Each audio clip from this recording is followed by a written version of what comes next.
I've been through trials and tribulations, and they are in here. You know what I mean? I have been through. I mean, not my personal story, but that's what they want to do. They want to get intimate. No, your book should be with the female. The thing, no, no, I'm telling them. No, I'm telling them to take that back. It's not my purpose to because that don't matter. What matters is the lessons and the tips that are in here. Yeah, but what you speak is not fact. So how much you speak out? You feel like I should tell my stories in this thing, but that's got nothing to do with that. Listen, a lot of women are going to resonate with that more than your hypothetical theories. There's no theories. It's real. It is. How is everyone? Hope you guys had a great night.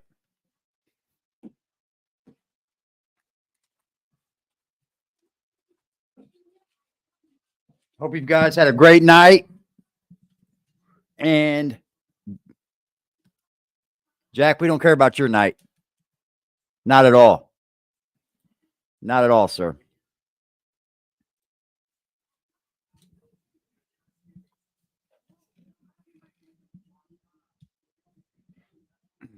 Shit. Oh. I want this down more. Okay, just like that, y'all. How are you guys? I hope you guys had a beautiful day. We're back again tonight to press the issue some more, y'all. We're going to press this issue even more. I think Crisis Black might be pulling up. I'm not sure if he gets time. He's doing things with his wife. But I got some content for y'all.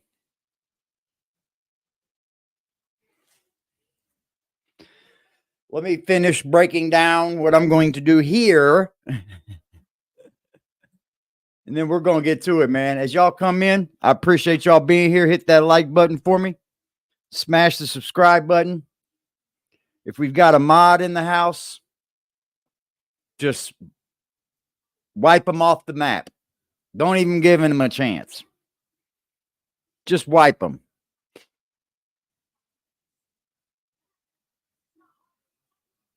Soon as they say something slick, bust their head.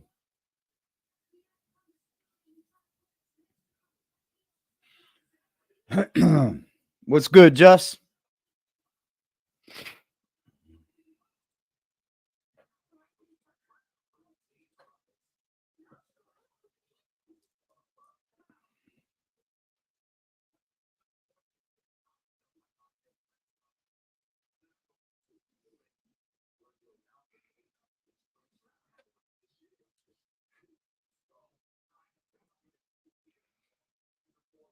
Yep. That's right. We here for the victims. We're here for the ladies. Yeah.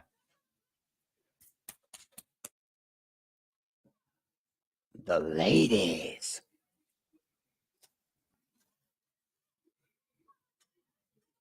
Making some sure. Shoot. All right. Whatever. Let's rock and roll.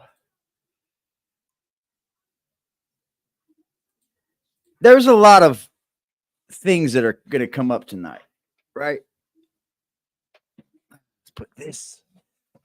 Okay.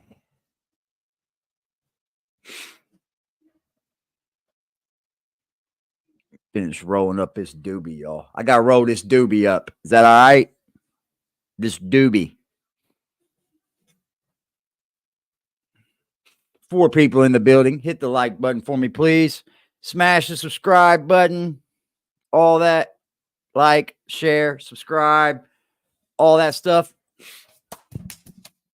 We're going to get into it. All right. Let's see here.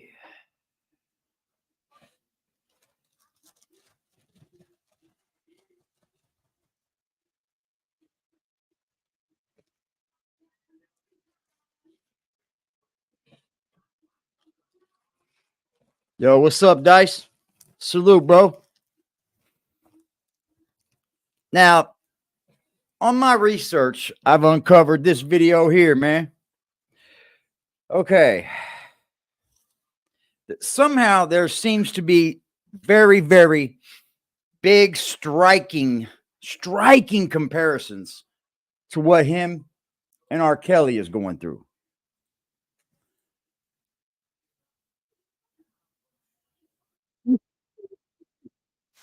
A little weird. I mean, this is a lot weird. Okay, that it.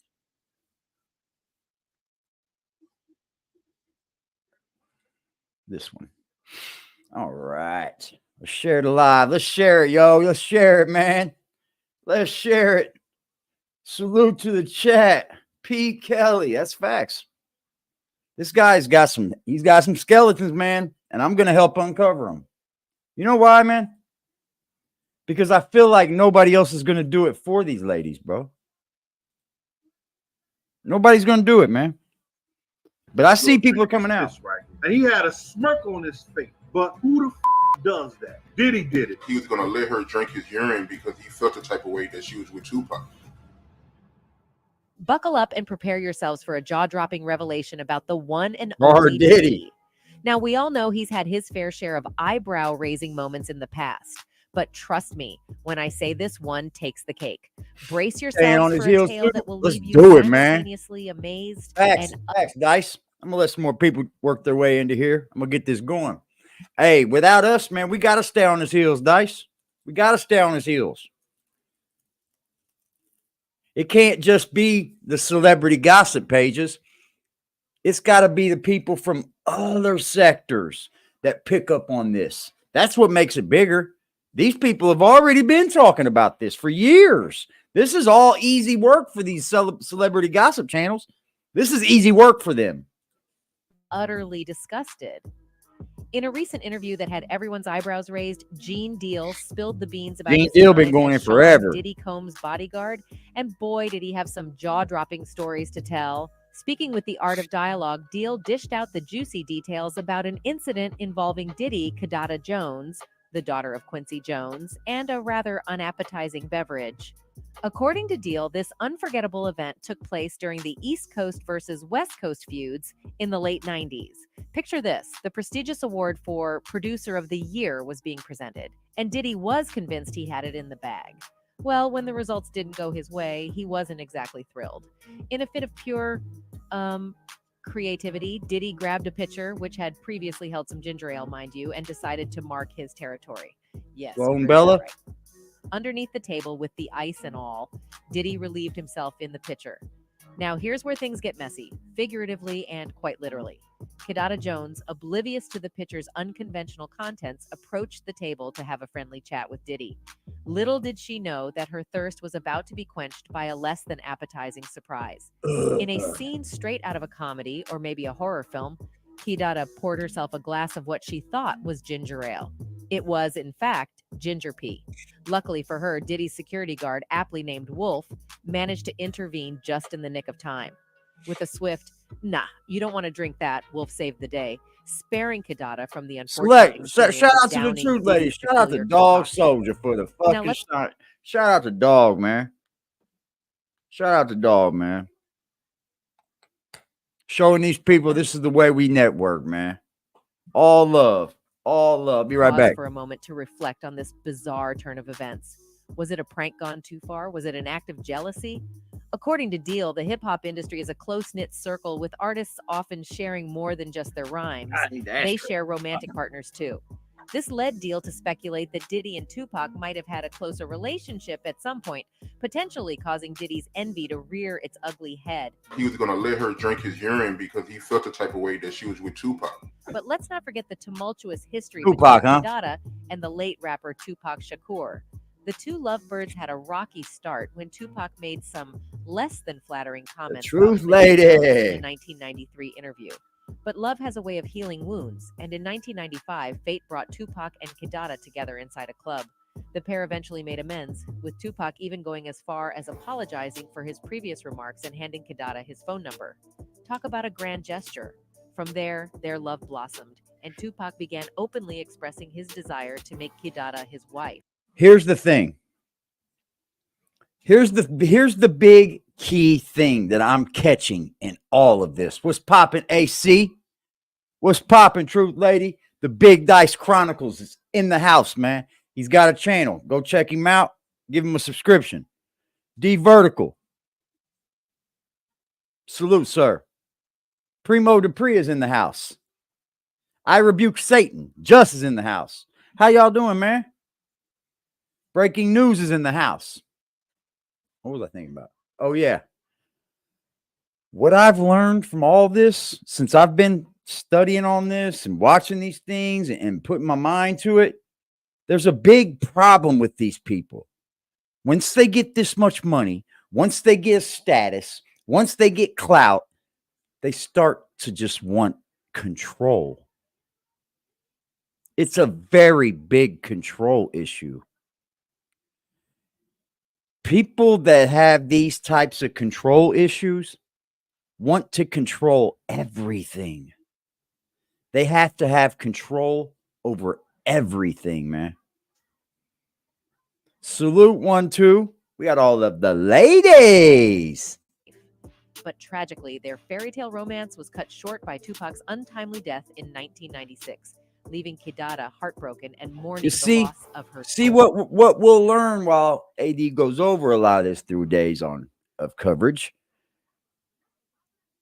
What we thought was a big issue in rap, the hip hop, split, or the East Coast, West Coast shit, it really wasn't that big of an issue in New York and in the industry.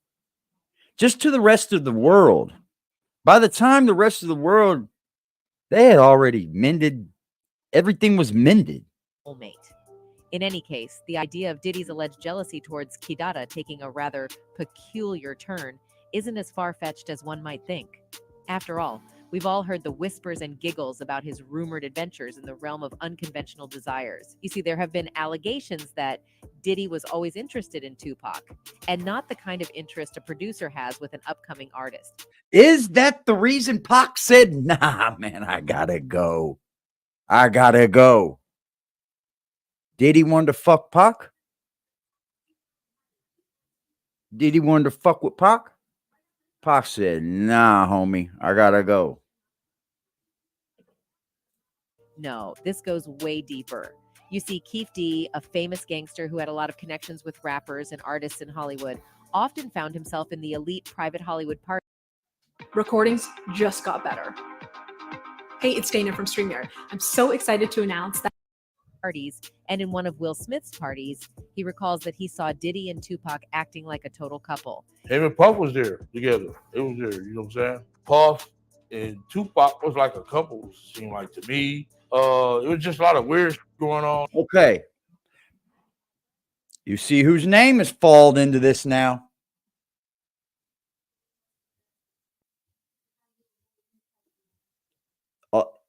Will Smith. Oh, the things that are coming out on all these industry people. Even Gene Deal confirmed that Diddy and Tupac were unusually close when Pac was alive. The two shared a deep bond. Although they never admitted that they were romantically involved, there are enough witnesses to prove otherwise. Pac and Puff was like this. So basically,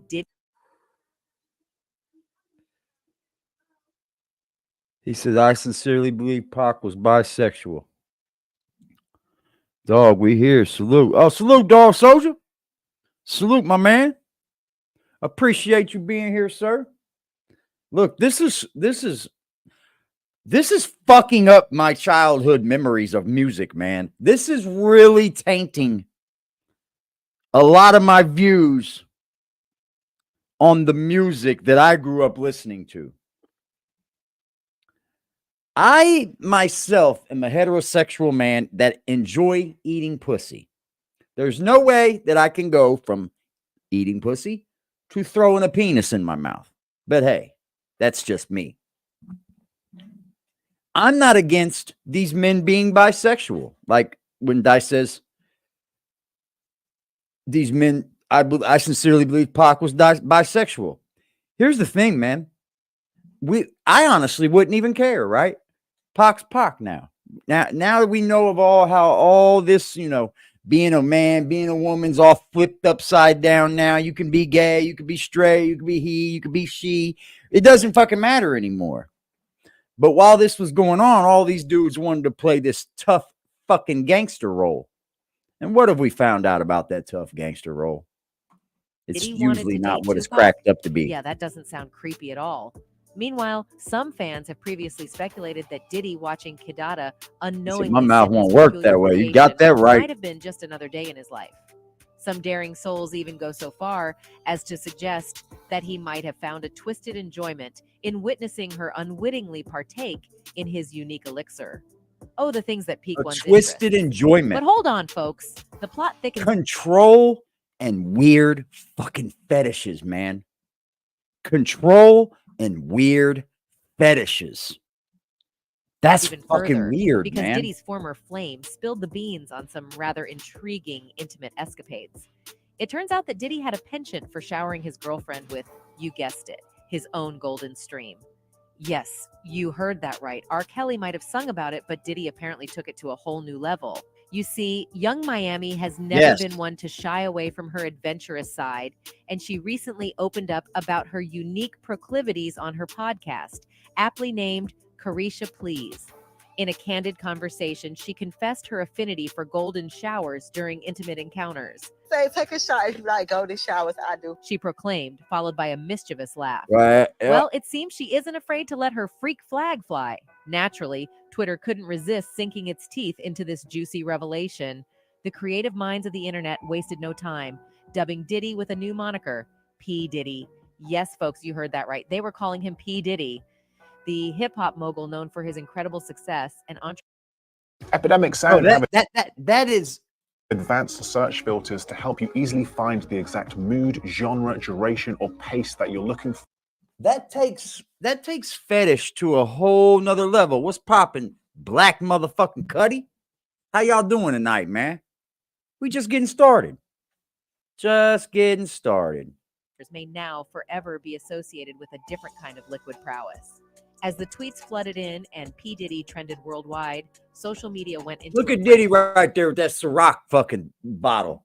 Look at Diddy with that Ciroc bottle. Ran around for years making everybody in the fucking world believe he owns Ciroc. Everybody believed it. Everybody. Memes were shared, jokes were cracked. I believe that's going to be the team that takes him down. Take on this unexpected turn of events. One person tweeted, those people that he sued that are in that alcohol business, they're rich beyond rich. They're so fucking rich, they don't even have to care about money. It's like anywhere they go, anywhere they sit, anywhere they do, anything they do, it's all taken care of. Like they just wake up and live life. I would love that. You know, money would solve all my problems. Yep. And by saying that, I don't mean that I'm that shallow.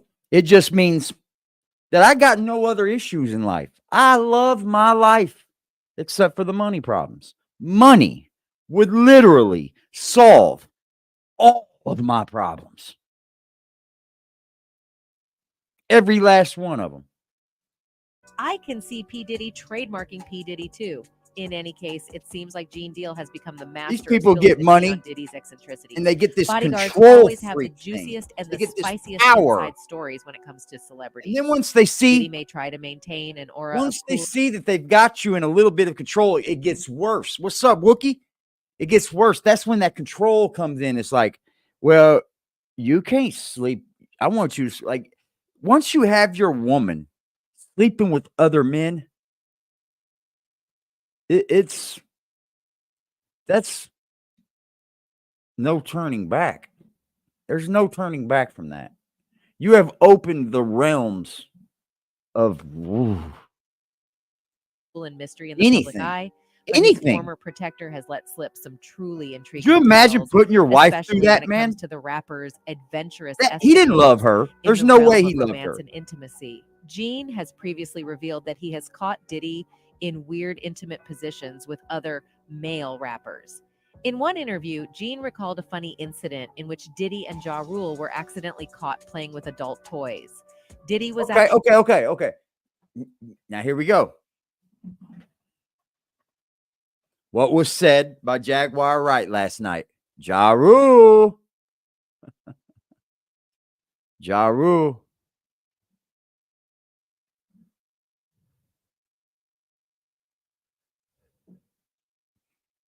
He can't compete with us. Ja Rule, right? Ja Rule was said to have left his woman for a homosexual in jail for his bunkmate. There we just heard his name again for playing with sexual toys with Puffy. Shopping one day with Gene right by his side, and suddenly he decided to enter an exotic bookstore. Gene assumed that Diddy would get the usual adult magazines. That would hardly be surprising for anyone. But to Gene's surprise, Diddy wasn't interested in your run-of-the-mill reading material. Oh no, he had his sights set on something a little more interactive. That's right, he was on a mission to acquire some adult toys for his personal enjoyment. The employees at the bookstore, realizing the Pookie sensitive Live in nature of 23. Diddy's purchases, discreetly handed him a brown bag to know. conceal his secret items. He's They a were booty. determined He's to protect booty his over there. privacy, ensuring that no prying eyes would catch a Got bigger glimpse of fish to his fry. hidden desires. But here's where the He's gonna come up against me, ain't he? Gene comes into play. Unable to resist the temptation of a good joke, he couldn't keep his amusement to himself. He discovered penchant for intimate adventures. But ever the elusive master of secrecy, Diddy decided It's just that way, bro. It's just that way. Once they get this control over you, I got you. Hold on just a second. Let me fix this screen over here because we're going to a different video. I wanted to just bring up the urination in that video. That's all. We weren't too I kind of let it go a little bit too far.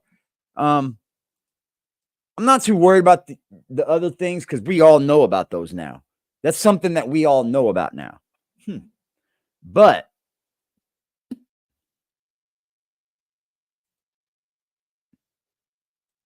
hold on.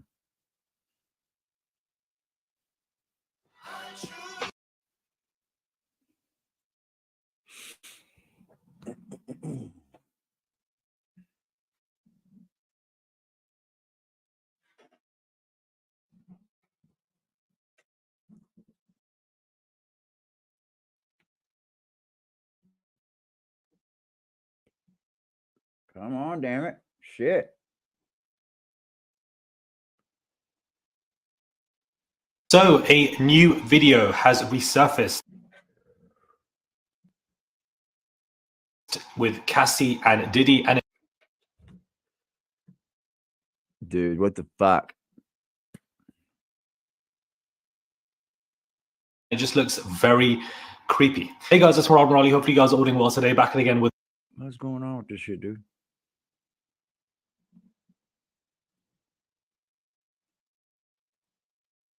another video. If you have not subscribed, click that button. It is daily and consistent content, 24/7. This is fresh so content on this weird. channel. Inject it, and let's get straight into this So video. weird. Send us super thanks if you guys wish to. Comment down below and give this video a thumbs up. This video has resurfaced. It's a very, very old video. I would say roughly over 10 years or so that has somehow found its way on the internet. Cassie to everybody that need Cassie. Y'all know that's and hear the story directly from It was uploaded as well, where we see Cassie and P. Diddy. And this is, I believe, in 2006, 2007, when Cassie was about to be signed to Bad Boy Records. Now, you can see in this video how young Cassie looks. I believe Ryan Leslie is there with her, and I believe he left Ryan Leslie. Hold on, guys. Hold on, guys. Hold on. We got to stop the show. We got to stop the show. There's a real idiot on the line. Any one of my moderators, y'all just bop that idiot. Because, see, you can't tap. Could one of my people please ask, or one of my people in the chat, please tell me what tapping the internet is? We're tapping your internet? Who even says shit like that? We're tapping your internet? I think everything that we're doing goes across the internet no matter what. I don't think you have to tap it, bud. to go sign up for P. Diddy, and you can just see in her face, she's so excited to start this music career. This was before a lot of the abuse or any of the abuse began. She had no idea what world of pain that she was about to enter. And you see all of these, you know, high music executives sitting there knowing exactly what P. Diddy is going to do. They probably had exact inclinations of how this man works, his real true intentions of why he wanted to sign Cassie, and none of them said anything. And you have B. Diddy going on with this, you know, huge speech of bravado, almost like love bombing, where he is, you know, exclaiming to everybody how great Cassie is, how much potential she has. The song Me and You was a good hit. And obviously he's looking at her and wanting her to do so great. And that's what she thinks, when really and truly he made a 10-year album deal, a contract to basically a slave contract. Artist that would have the ingenuity to do that. So when he was doing that, I heard he also had a young lady that was with him named Cassie that had a record out. I started hearing this record that was haunting me in the clubs, and it was, you know, it was Cassie's record, Me and You, and it was. He then pimp her out to multiple men, drug her so that she had to have IVs, abuse her, beat her, pull her hair out, and etc. All of this abuse that was about to follow, and she just had no idea. And this video makes everything even more creepy, in my opinion, because you really see the age of the individual. You really see the age, bro. She's a fucking baby, dude. That's a young girl right there, y'all.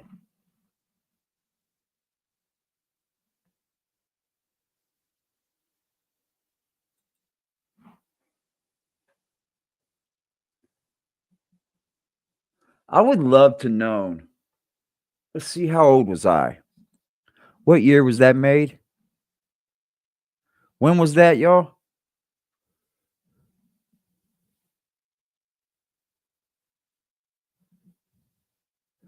What year did Puffy and Cassie get married?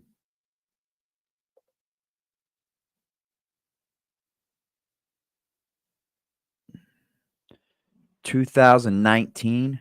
So it wasn't that long ago. No.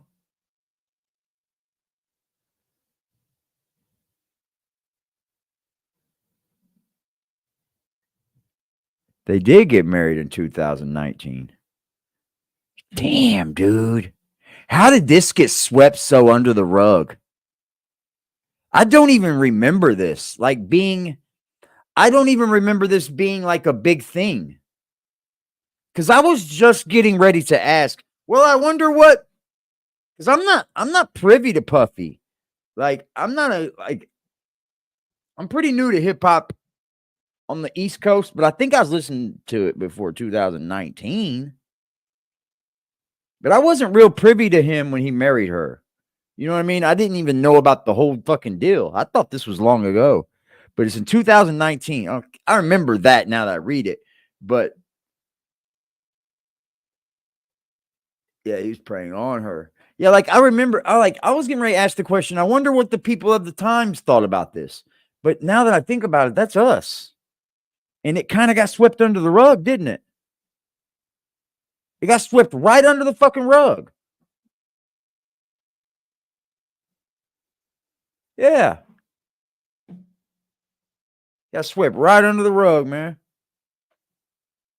That is a baby, dude.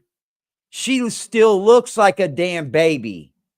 Of the individual when they are at a point where the abuse began. And, you know, we're looking at Cassie now thinking about what she's going through, but you really have to look at the person from when they were that age, when they were 16, 17, 18, 19, how young they actually looked when they were going through these things. And it makes your opinion on situations change. It makes your opinions become more deepened and just in depth in general. And you really look at this video and yeah, I don't think I ever liked Diddy since all of that shit happened with Pac. That's when it cut ties for me. But I know my people in New York feel differently. Some of them like Diddy, but I've seen a lot less that like him, a lot more that dislike him than ones that do like him. Apparently, Diddy hasn't done anything good. It makes it a lot more eerie and creepy for me. How young she looked, especially. She looked so young in this video. So bright. Her eyes lit up. Bro. That is a child. She still is a child. That's 4 years ago. She got married at 19. That's 4 years ago. So she's only 23 now. You go, girl. At least you got the money. Because you went through some bullshit. I'm proud of that young lady for standing up. I'm proud for that. I'm happy she stood up and at least got the money. Dug his ass good too, didn't she? Ooh, 30 million. That is not an easy pill to swallow, sir. What's popping front? That's not an easy pill to swallow, is it? 25 million, 30 million, you chalking up? Somebody said she got upwards to like 26 to 28 million.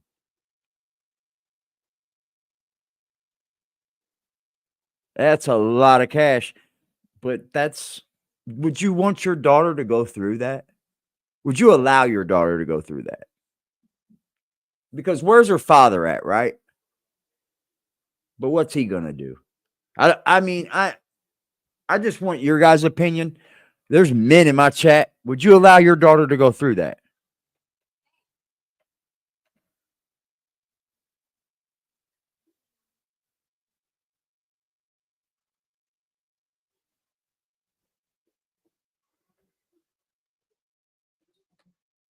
Not my queen. Diddy a monster. Was popping ill? Never. I could never either. It's not in me. If anybody touches my kids, I'm going to go ballistic. Especially my baby girls. That's why I feel safe about my son, because I mean, I feel like he's safe for himself, you know. He can stick up for himself. But those girls of mine, I'm with Boosie. Boosie just was on video saying he had a daughter who has a boyfriend coming over and she wants him to be nice. And Diddy said, I don't care if you cheat on my daughter, don't hit her. I don't care if you don't love her, don't hit her. Yeah. Yeah, that. Because all that shit ain't my business until you put your fucking hands on her. Then you start drugging her, fucking R-wording her. Oh, we're really going to have some smoke. Well, where's the fucking dad at? What's up with I'd like to know about Cassie's pops. Apparently, he's a big dude, right? No, that's different dude. Totally different dude. That's a baby girl, excited right there, for bro. new ventures, but these grown predators I wouldn't take any amount of money to let you beat on my kid, man.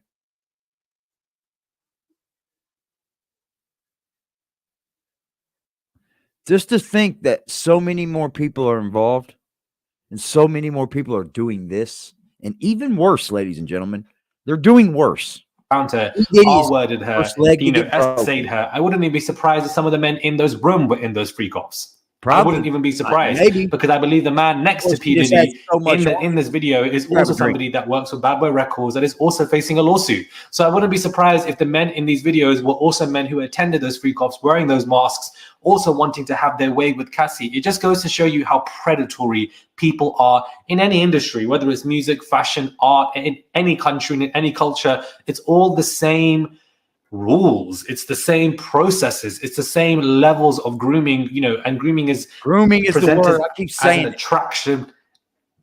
Grooming is presented as an attractive state for those people to look for those victims, and then of course it's a huge different world that they have no idea about. It just makes it very scary, and it makes you look at this even more deeper than initially. So me too. Let me know your thoughts when it comes to this creepy video. Subscribe to the channel, click that button, guys. It is daily and consistent content. I would appreciate it. It's just one click to subscribe. Look, man, I'm a man of the fucking for the women, dude. That's the new word, grooming. For sure. We're going to look up the definition. We're going to get the real definition of it real quick. I know what it means, and I think I've looked this up before, but we're going to read it off again. Grooming is a noun. The practice of brushing and cleaning the coat of a horse.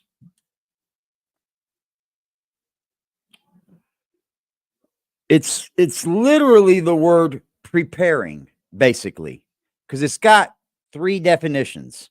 The practice of brushing and cleaning the coat of a horse goes into cleaning and all these animal things, you know, grooming an animal. Number 2 is the practice of preparing or training someone for a particular purpose or activity. So it's getting things ready. The third one is this. Brace yourselves. The action of attempting to form a relationship with a child or young person. Listen to that. Only those. Child or young person. With the intention of sexually assaulting them or inducing them to commit an illegal act, such as selling drugs, joining a terrorist organization, or becoming a homosexual. Ooh,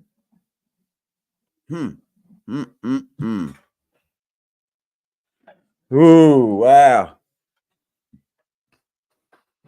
It's horrible, bro. I'm always smoking, G. That's probably why my fucking streams keep getting banned, because I'm always chiefing. Always, always, always. Just one click, guys. Click the notifications bell and let's get straight into it. Yeah, man. I think the word is grooming, right? Like, Liberty Hazelton had something that I want to see as well. And I think I missed it, right? And I want you guys to listen to this, because I just got it on Instagram. I don't have it, like, unless I get the... Let me see.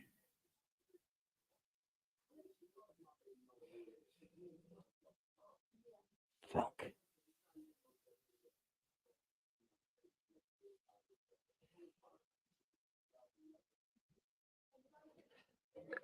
Hey, Liberty, do you know the timestamp on that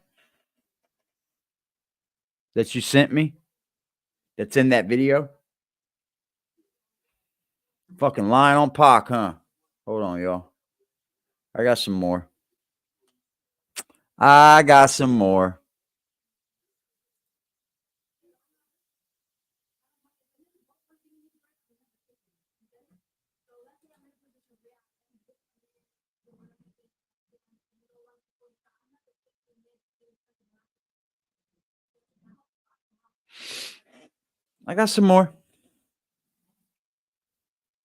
Dude, they got other people coming out. What's his name? The LGBTQ, you think? They're deep, bro, and they got power. I ain't even going to start even talking about that organization, because guess what, man? That just gives them more power. Anyway, welcome.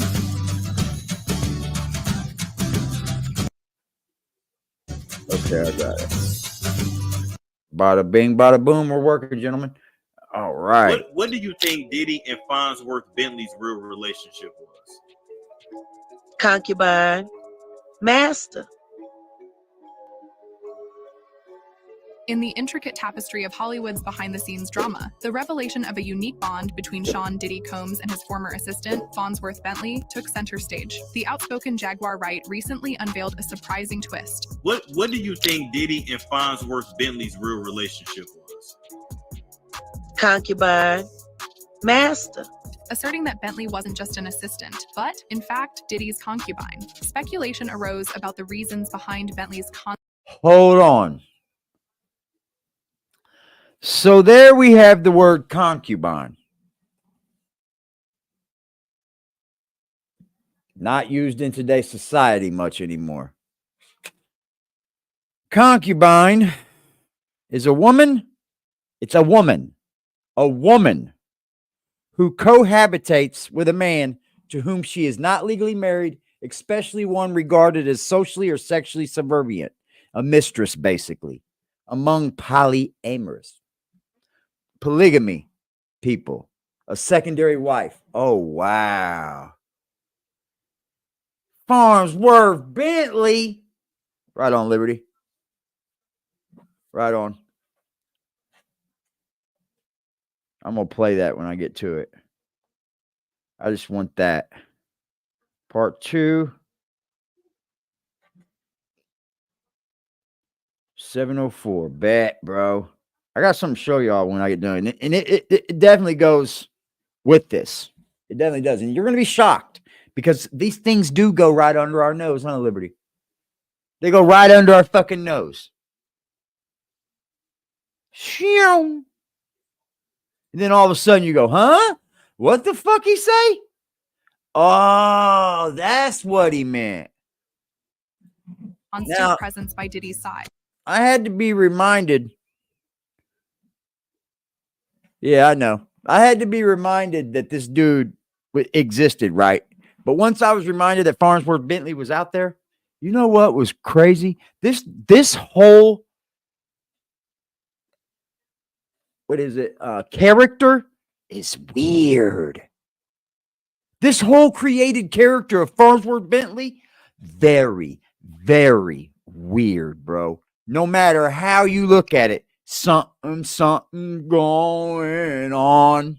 With hints suggesting a departure akin to Cassie's exit. Jaguar's bombshell unfolded amidst a legal storm initiated by Cassie Ventura's $30 million lawsuit against Diddy, Alison Egregious Crimes. As the court of public opinion sways towards Ventura's claims, Farnsworth Bentley's name resurfaced, adding fuel to the online rumor mill. The question lingered: had Bentley witnessed Diddy's alleged misconduct during their time together? In the Damn right he did. Speculation is damn rife right. regarding He the saw current everything. whereabouts of Farnsworth Bentley amidst the bombshell abuse lawsuit launched by Cassie Ventura against Sean Diddy Combs. Bentley, who catapulted to overnight stardom in 2005 as Diddy's personal assistant and valet, has become the subject of curiosity among netizens. Rewinding to 2001, Sean Combs underwent a transformative phase, shedding his Puff Daddy moniker for P. Diddy after facing assault allegations related to a nightclub skirmish. It was during this period that he enlisted the services of Derek Watkins, a tall Let me and tell you dedicated something, man. butler, as Thank well as God. Let me tell you something. I'll tell you somebody that escaped his hold, and that's fucking J-Lo, bro. J-Lo for sure. Thank God J-Lo got the fuck away from this creep. the personal assistant. I am so affectionately happy known that as she Fonz got Bentley. away. Bentley made his debut It alongside blows my Diddy mind. in the 2005 season of Making the Band, quickly capturing the media and public's attention with his impeccable sense of style and refined sophistication. This newfound fame led to his own reality show on MTV, From G's to Gents, propelling him into the Hollywood spotlight. After his tenure as Diddy's right-hand man, Derek Watkins underwent a dramatic life transformation, pursuing his dreams and leaving an indelible mark. He authored the best-selling book, Advance Your Swagger, How to Yeah, I Use got it. Manners, Confidence, and Style to Get Ahead, in 2007. In Yeah, 2011, I Bentley kept the ventured note. into the music scene. I wrote it in my releasing notes. his debut album, That's a good one. That's a good one. COLOUS, by Derek I'm Watkins, gonna hold it in my cup right collaborating now. with I'm notable gonna drop it. artists such as Kanye I'm gonna West, say something about it. Black Eyed Peas, and Gucci Mane. When Cassie Ventura, Diddy's former flame of over 10 years, filed a $30 million lawsuit against the music mogul, alleging heinous you want the crimes link, that's including right. rape, physical abuse, and sex trafficking. While Diddy's legal team vehemently Don't come up denies here these acting no fucking accusations, fool, Jess. the court of public opinion seems inclined it- to believe keep Ventura's it friendly, claims. bro. Amidst this legal maelstrom, Farnsworth Bentley's name resurfaced, stirring the online community's curiosity about Farnsworth whether he had Bentley. ever witnessed What's that Diddy's sound like to you guys? Doesn't that sound a little sus? Like Farnsworth Bentley. Man, Diddy, the more we keep finding out about you, bro, it gets real alleged fucking misconduct weird. during their time together. Bentley, now married to actress and dancer Fallon Chambers. Watkins, with 2 children, has maintained a relatively low profile but remains active on social media. His latest Instagram post, dated November 13th, divulges details about an online live seminar hosted by Culture, Code, Humanity. Farnsworth Bentley's life underwent a profound transformation after stepping away from his role as Diddy's assistant and personal valet. In the early 1990s, Sean Combs, a 3-time Grammy winner, went through a series of reinventions. One of the notable changes occurred in 2001 after he was acquitted of charges related to a nightclub shootout. Seeking a fresh start, the rapper, now 53, transitioned from Puffy to P. Diddy. Alongside this P. change, Farnsworth Diddy. Bentley entered the P. scene as a dapper, umbrella-toting personal assistant and valet, adding an air of authenticity to Diddy's refined image. Bentley's sudden appearance in Diddy's inner circle sparked a media frenzy, propelling the once unknown butler to near-instant celebrity status. As his fan base grew, Bentley transitioned from umbrella holder to pursuing his own music career. The question arises, what has the now 49-year-old been up to since leaving Diddy's employ? The turning point for Bentley came in 2001, when he was photographed alongside Diddy in Saint-Tropez. This image became a pivotal moment in his rise to fame, garnering widespread attention and making him an overnight sensation. Reflecting on the photograph, Bentley guys think stated he in knows a anything? 2004 interview with the New York Times, that picture was the biggest marketing campaign that any unknown has ever launched. Bentley's journey with Diddy began when the rapper, You then guys facing think legal challenges, Farnsworth encountered Bentley him at a knows soul food anything joint. about Diddy he Bentley, can give up? formerly known as Derek Watkins, had been I sending do. I inspirational think he Bible probably verses to knows a Diddy during his trial. lot After a of bold shit, message bro. from Bentley stating, like, Because he please don't walked make me go back to around my with hater boss, Diddy with recruited him Bentley, as a personal bro. assistant and valet, Yo, christening Bentley him was the man. Farnsworth Bentley. I don't know. In 2003, I don't. he joined Diddy's MTV I reality remember show, him kind of Making being Dog like Hand, captivating fans with his style weird and to etiquette. me always. Beyond the show, Bentley Always, pursued bro. diverse opportunities. He There's authored the New probably York one Times bestselling etiquette nation. book, One Advance of Your them. Swagger, How to Use Manners, Confidence, and Style to Get Ahead. Securing his own MTV show, That's a From fact. G's to You Gent, see the message? he guided young men in etiquette before venturing You into put stuff music back with his here. If debut people album, come back here, they'll see it, Josh. CONSTRUED by Derek Watkins. Rosaries? Collaborations Only with for Kanye you. West followed, leading to songwriting and producer credits on several tracks. Oh, yeah, Bentley yeah, also yeah. showed his talents and But if you y'all. put them in this Roll chat, calls dude, like anybody that Diddy, comes The back Now here can and see those. You know that, Pimpin' right? I'm not sniffing His nothing. My musical nose is expertise bothering me. extended to the small screen as he wrote songs Oh, for Fuck BBC. you're doing coke again. Oh, you're doing coke again, right? No, buddy. I know, father. You're back on coke, right? No, father. Okay, bro. He's Blackish and created the I had to promotional call it video for out. the spin-off show, Grownish. Yeah. After accumulating That's what I was substantial wondering, wealth, like, Bentley's net worth stands that's at what I around meant. I $2 knew you was million, asking questions. according to Celebrity Net Worth. A devoted family man, he is married I to don't. producer I Fonnie didn't Chambers cover Watkins, him much and when I they was share a young. daughter named Zoe Liberty. Alicia I Watkins and a son named He was Daniel probably like me. I Watkins. didn't care for Diddy's music, really, bro. I don't know if you did, but I think you're probably like me in the Midwest. Like he really wasn't getting no plays around here, bro. Diddy was not getting no plays, bro. He may have been getting them in New York, but he was not getting them out here, bro. He was not. That's a fact. Okay, D. All right, check this shit out, y'all. Check this out, y'all. We got a Now, whole see- lot, man. We got a whole lot of purple and green. They can say a whole lot. I need a whole lot. All right.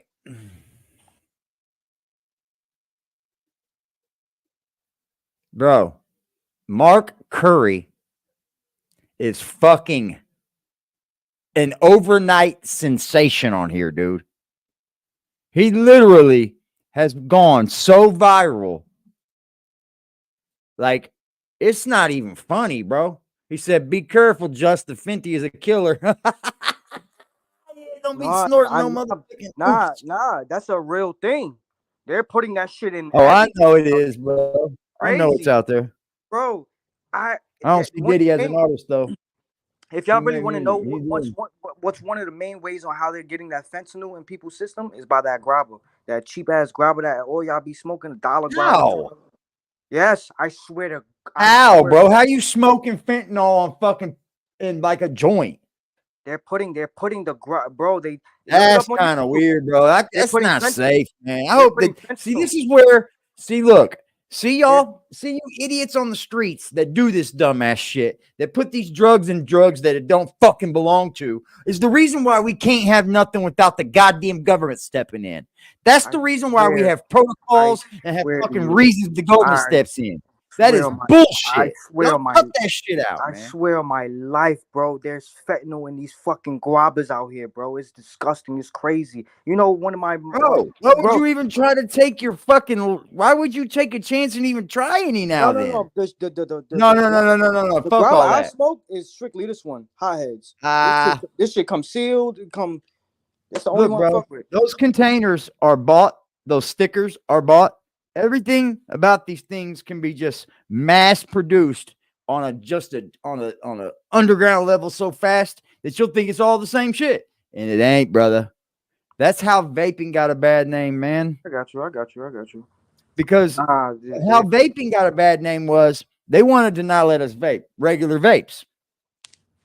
But out started these little THC carts, you know what I mean? Like the round ones, like that go on those little round batteries, you know what I'm talking about? They weren't the disposables, they were like the carts. And they started taking those and splitting them and putting vitamin E acetate as the cut. And they didn't know that they couldn't use vitamin E acetate. It's a bad chemical. It just leaves fucking like popcorn shit in your lung. It's crazy, bro. You'll die instantly.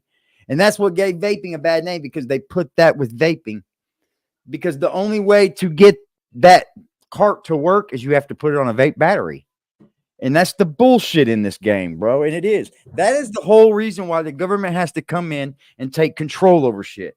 Because we want to know what we're smoking. We have to know if you're smoking weed. I'm gonna give you a little story. To make marijuana legal, we absolutely have to know. AD, I'm gonna give you a little story, like 2 seconds. Oh, you can get the whole packaging. What's up, Sonny Blanco? I have some. I don't even want to consider them friends and some whatever. Just some people I know. Right. They youngins. Yo, tell me how they gave their mom's grabber because she wanted to try out the grabber. Yo, she goes to the hospital. She gets tested. They found fentanyl in her system. And that was the first time trying to grab her. That was the first time trying that grabber. She's a blunt smoker. Oh, bro. See, that right there would make me stop smoking whatever the fuck you found it in. I'm not playing, bro. Right there, I'm done. I'm done, son. And she's a blunt smoker. That was her first time trying that grabber. But I don't. Yeah, you can get all this packaging. The grabber that they smoke, I don't smoke that bullshit. My grabber is $4 or $5, sealed, it's fresh.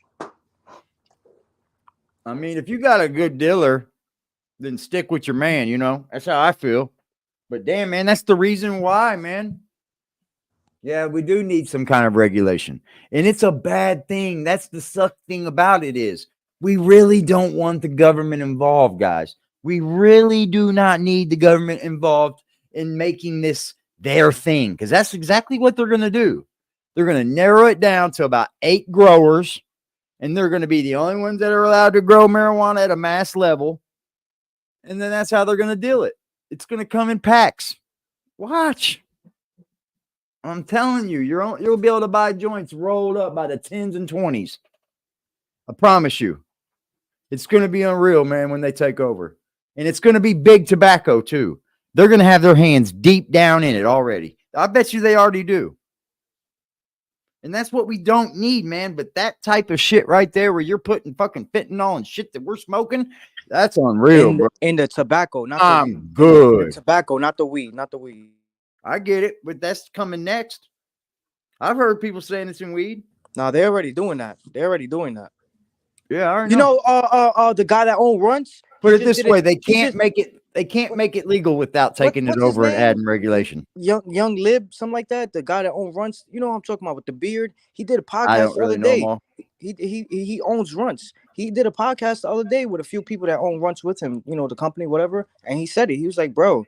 Because they asked him, it was like, yo, what's your opinion on people spraying weed, like with, different stuff? He was like, bro, I'm going to be honest with you. That's the East Coast thing.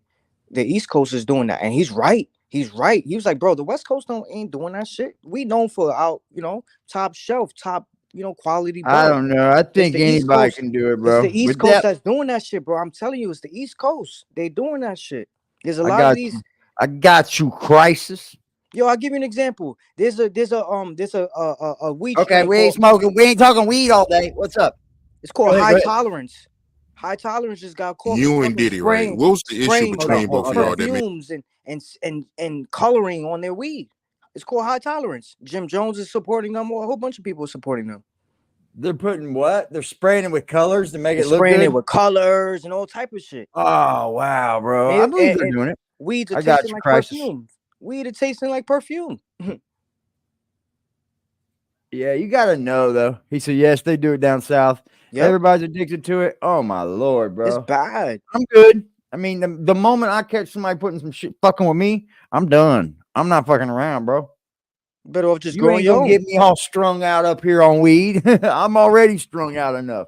I'm good, bro. I smoke straight buds.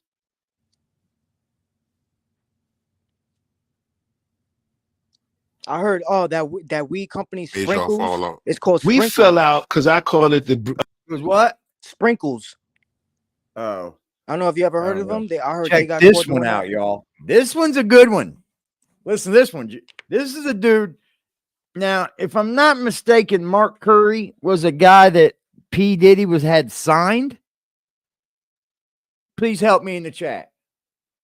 This is a guy that P. Diddy had signed, right? Yeah, moon rocks are fire. That's like when those first came out, they took over. That's what made people change the game a little bit. He got a little bit more crazier when the moon rocks hit the fucking planet.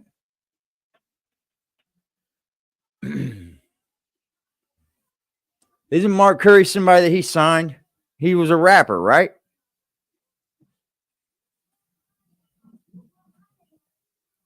Yes, he was an artist and a writer. All right, bet.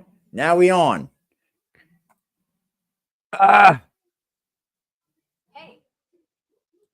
A breach of contract, the same way he said the liquor company already breached the All right, contract with Liberty. him. All right, Liberty. I fell out with him because he didn't put my product on the shelf the way that he feels like or felt like they should have put his product on the shelf. I felt like he didn't give me the opportunity that he feels like the liquor company didn't give him the opportunity. We fell out for the same reasons why he's complaining right now. He's complaining about the same thing I've been telling him about him a long time ago. But it only matters when they did it to him. It didn't matter when he was doing it to everybody else. So I kind of knew at that time that, you know, what was stopping me from becoming successful as an artist was because of him. And then I thought about, you know, everything that I was working hard for, all of the people who I was living for, dreams I was trying to make come true. And then what you really did was just, you kind of just messed it up for all of that for me. So I grew upset with that. You see there? And then he didn't have no compassion, no heart. Like, hey, you know what? I'm sorry that things didn't work out with you with this music career. Yep. That's the fastest way you could even type it out right there, dog. Yep. It's just like all of that. Whoop. Yo, into one. There's a rapper called E.Baby. He died from a laced I pill. know. He died from a laced pill. A lot of people don't even know the story. There's so many theories and stories on Laced why he pill's died. different than smoking weed, though, bro. No, I know, but I'm just saying he popped a pill that had fentanyl in it. And he died. Yeah. I mean, I've heard that they smoke them pills, I heard. So then I guess you can smoke fentanyl. So Yeah, I guess they break it can down. lace run your weed, but I don't know how they would get it to stick to it. And I don't care for all that, bro. I'm not into that. But what I can do is secure you with this much right. You can go try to get your life back on track. You know, maybe go buy a few houses. You like to do some carpentry, rehab, things like that. He never did nothing like that. It was just like, fuck you. Like, fuck you. You know what I'm saying? So when he said, fuck, I was like, fuck you. So I'm going to write a book.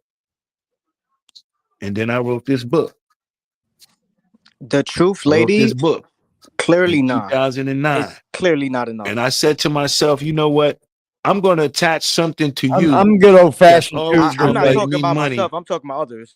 Hey, I'm a good old fashioned dude. Truth, lady. I am too. Yo, Like, I AD, mean, I'm good. I just need me a nice little joint and some good old weed. I'm good. I might smoke half that motherfucker now. But these half people later. are doing highs and lows. Oh, I know, man. I they'll still smoke smoke a blunt.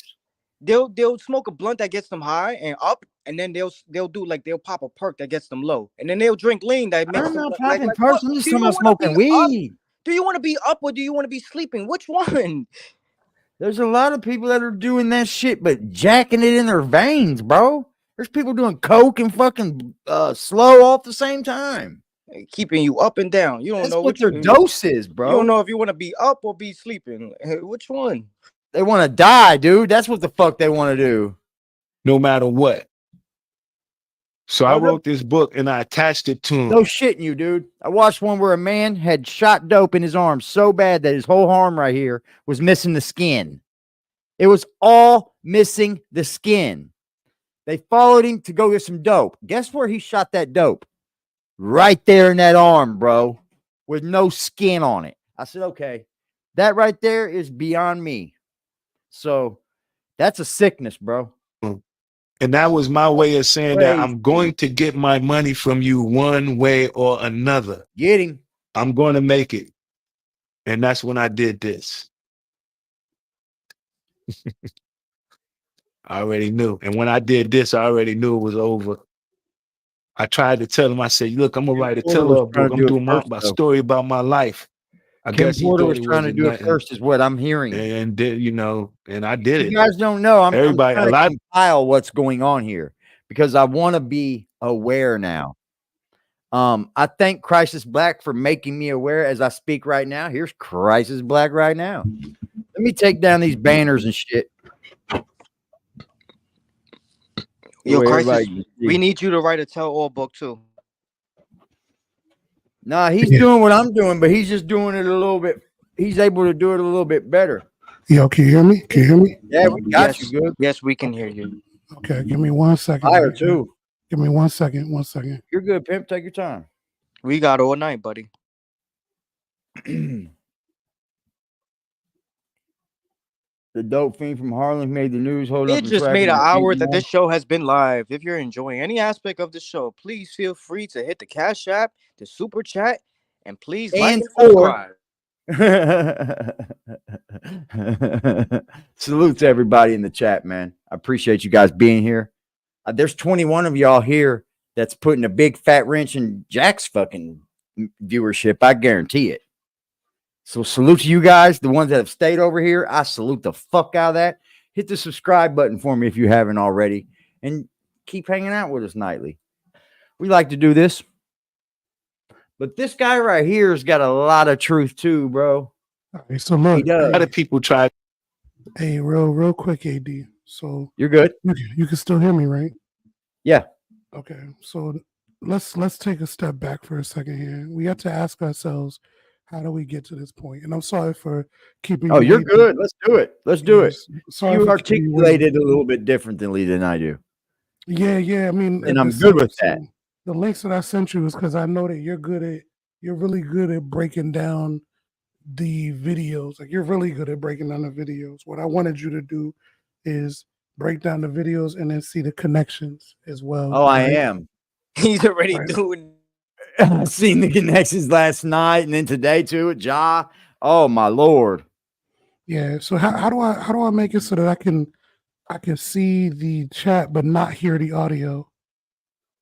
Because I still want to be able to see the chat, but I think there's a place where there's a comment button. Who's been up here that knows that? How do you see the chat, Just? Where's their button at on here for him? You gotta hit This chat. is different for me because I'm the creator. You gotta hit chat on the bottom.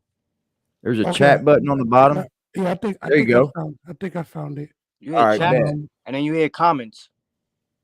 Okay. All right. So yeah, I just want to, I want to. There you go. You locked in now? Yeah, I want to be able to see the chat that way in case anybody's asking questions. Bet. Unless either one of y'all call them out. You know what I'm saying? In terms of you're questions good, that you might man. be I asking. want you locked in, Pimp.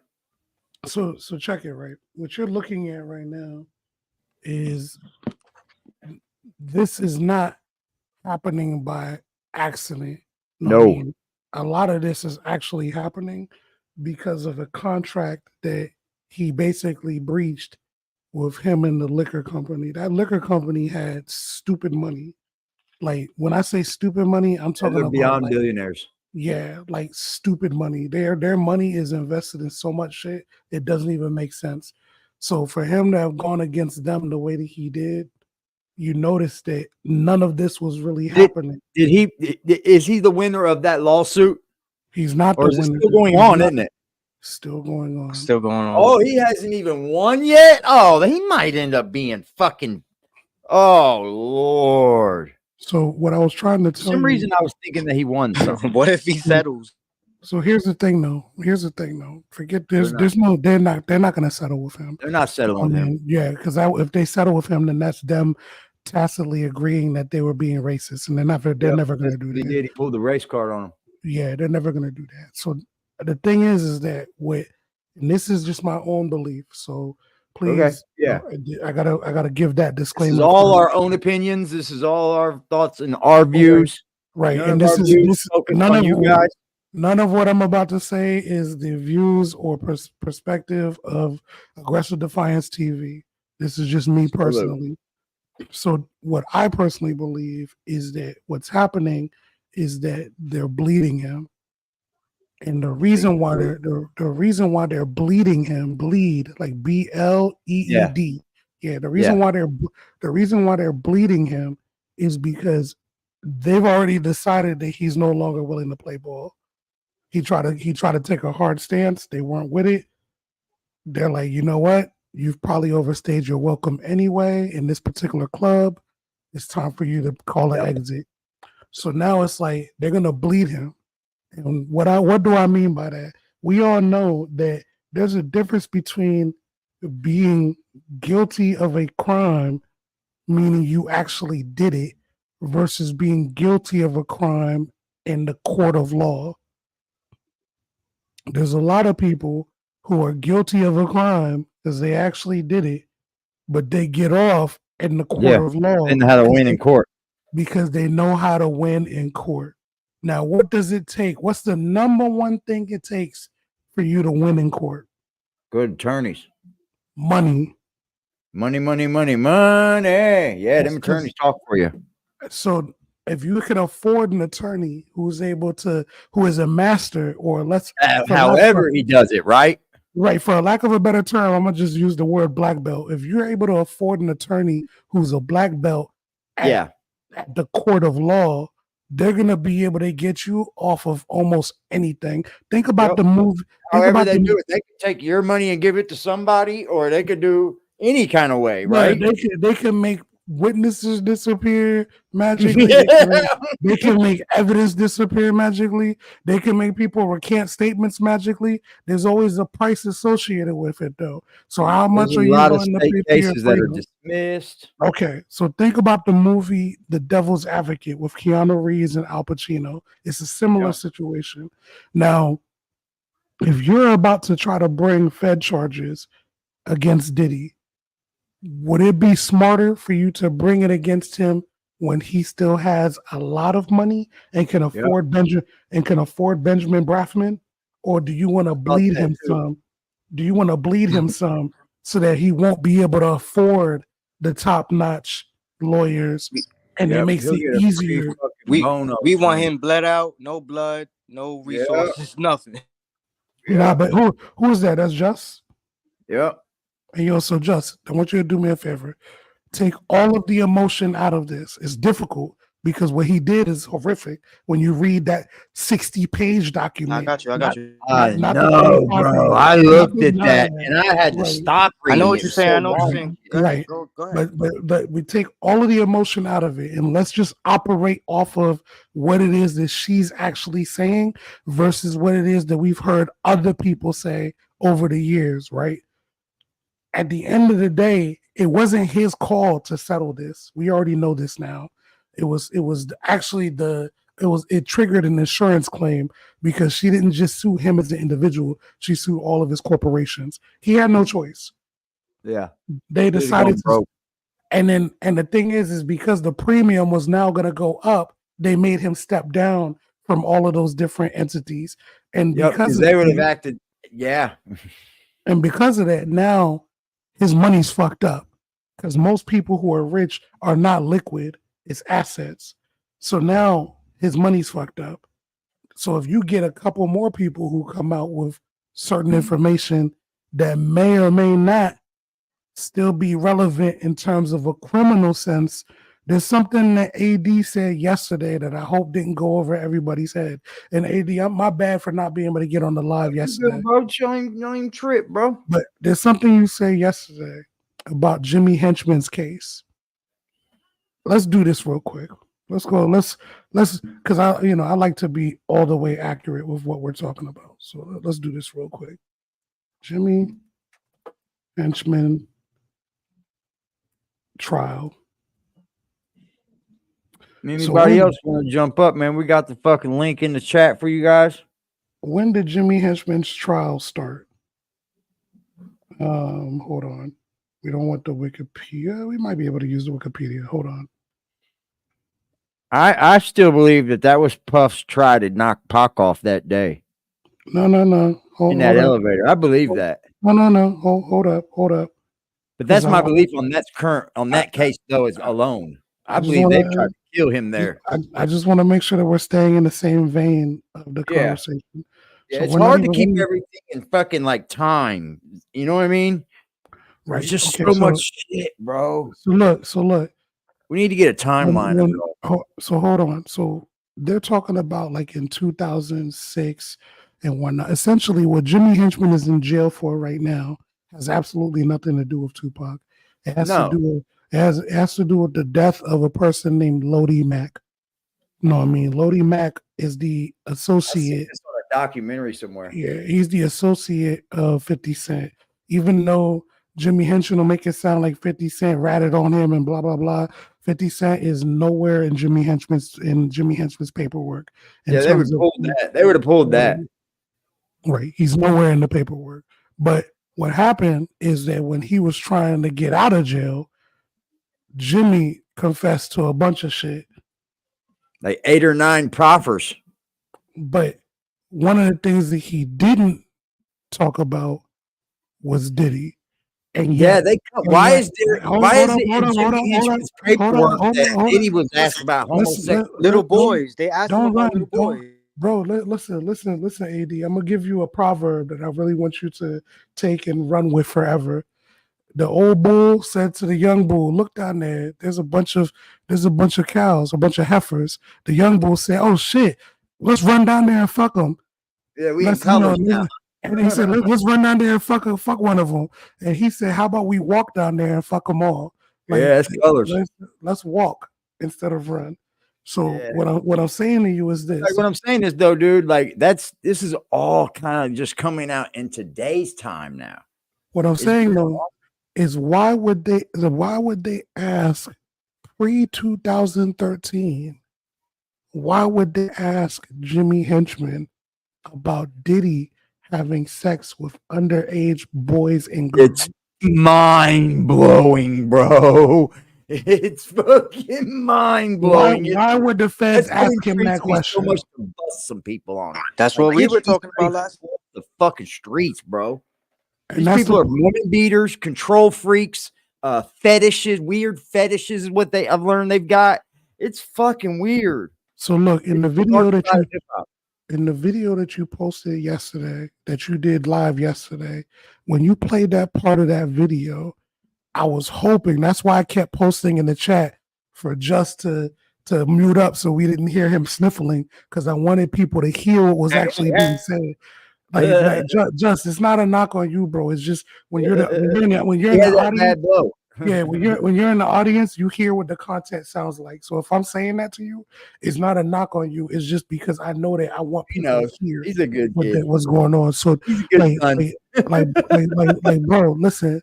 When Jimmy, here's what you have to ask yourself: 2 things. One, why would they ask Jimmy Henchman that in 2000? I have no idea. I haven't put that together yet. No, but the second question is, why would Jimmy Henchman let that be known that they asked him that? Why he would had they? enough with Diddy for something then? Okay, he must have had a business with Diddy that went foul. From what you've something seen, would release if you kind of had a little bit upset with him or something. Exactly, because you see that Jimmy has ratted on a bunch of shit, but he didn't rat on that. No wonder why Diddy's first son stayed far away from him. Bro, he's up here talking about he GDK now. No, I'm talking about the light skinned one. No, that's not. Oh, he GDK, bro. No. Y'all talking about 2 different. Y'all talking about 2 different people. Oh, okay. He's talking about Quincy, and what you're talking about, AD, is Justin. So Justin is the one that's supposed to be his son. Quincy is actually Albie Shore's son. Okay. Yeah. So yeah, but he adopted him at the age of 3. So yeah. Okay. But yeah, I'm gonna hear let's hear what this guy say, Crisis, and then I'm gonna hear what you got. Is this a Mark Curry one?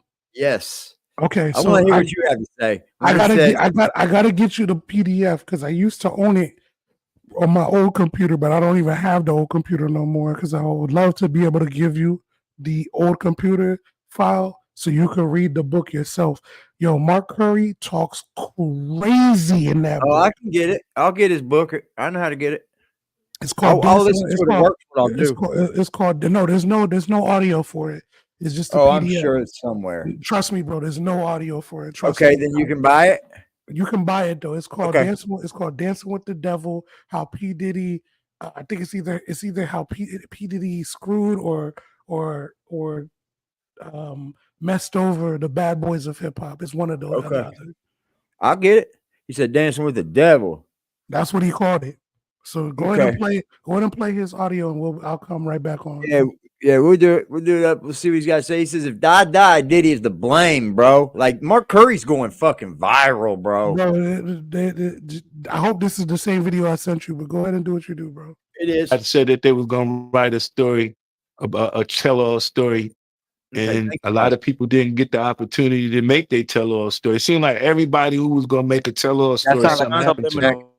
Bringing that content, ain't I, Jack? I mean, and I'll say something for, you know, make things like clear. it's Me is the subliminal. walk that I live.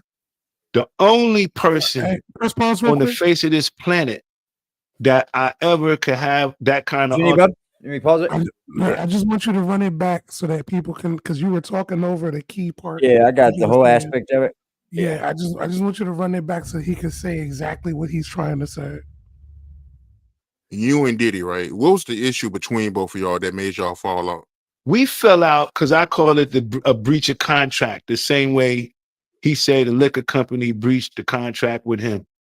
I fell out with him because he didn't put my product on the shelf the way that he feels like or felt like they should have put his product on the shelf. I felt like he didn't give me the opportunity that he feels like the liquor company didn't give him the opportunity. We fell out for the same reasons why he's complaining right now. He's complaining about the same things I've been telling him about him a long time ago. That's But it only matters when they did it to him. It didn't matter when he was doing it to everybody else. So No, I go ahead kind of and pause it knew right there. Pause it at right that there. Pause it time right that, there. you know, what was stopping. Okay, so I want you to understand what he's saying. You know why? Let me tell you this right now. One quick thing. You know why I believe Mark Curry? Just so everybody knows why I believe him, right? He has already confessed to his sins, right? He's up here saying he's not a perfect man. That's just a little bleaking. What are you saying, Crisis? Sorry. No, it's cool. So what I'm saying is this: if you listen to what Mark Curry just said, he's actually referring to two different things. He's referring to not getting the credit for writing the songs, and then he's also referring to the fact that Diddy signed him with the idea that he was going to put out his own material, and then really just used him to write music for him. So that's what he's made him actually hits and shit. That's what he's referring to. Now, because of that, this is why he felt the way he felt. Because he's like, I'm out here making hits for you. And mind you, Mark Curry wasn't getting no points on those albums. He was getting no points. And what do I mean by that? The points mean that if you're one of the writers on the album, that means that every time that album sells, a couple of cents or a couple of dollars, depending if you're with a major label or independent, will come to you. He wasn't getting none of that. Instead of what he was getting, and part of it in the beginning, I used to say in the beginning, because I actually went through a similar situation, I used to say that if you're naive to the business and they're able to finesse you, it's your fault. No, I mean, so it's like at the same time though, I understand where he's coming from, because he's like, bro, like I done did multiple business with you, and you should have been looking out for me. Basically, don't give me 3 or 30. Don't give me 30,000 up front when you know I wrote a song like we ain't going nowhere. You see Kevin Jones' comment, Crisis? Going no, yeah, no, I don't see it. What did he say? He says not getting credit for writing the songs is one thing, putting out his record is another. Would you put out a Mark Curry album? So here's the thing. What I'm saying to Kevin Jones is this: he wasn't given the opportunity to do Mark Curry album to give you what he was, though. That's the first part. But what I'm really saying to Kevin Jones is this: that he didn't even get the proper credits for the songs that he wrote for Diddy to be able to sustain himself financially. Like Diddy would give him $30K for a song. People get shelved every day, B. He'll be all right. Yeah, hey, and you know what, Kevin Jones? That's the thing. That's what it was, shelving. Hey, and remember I said to you, AD, I said that a part of me is conflicted because I understand that when you come up in the game, sometimes you might sell your verses for upfront money instead of for them points. If you sell it for the points, that's the residual. If you're selling it for the upfront money, you're just gonna get that one-time payment and then you're done. And sometimes you have to pay part of that back.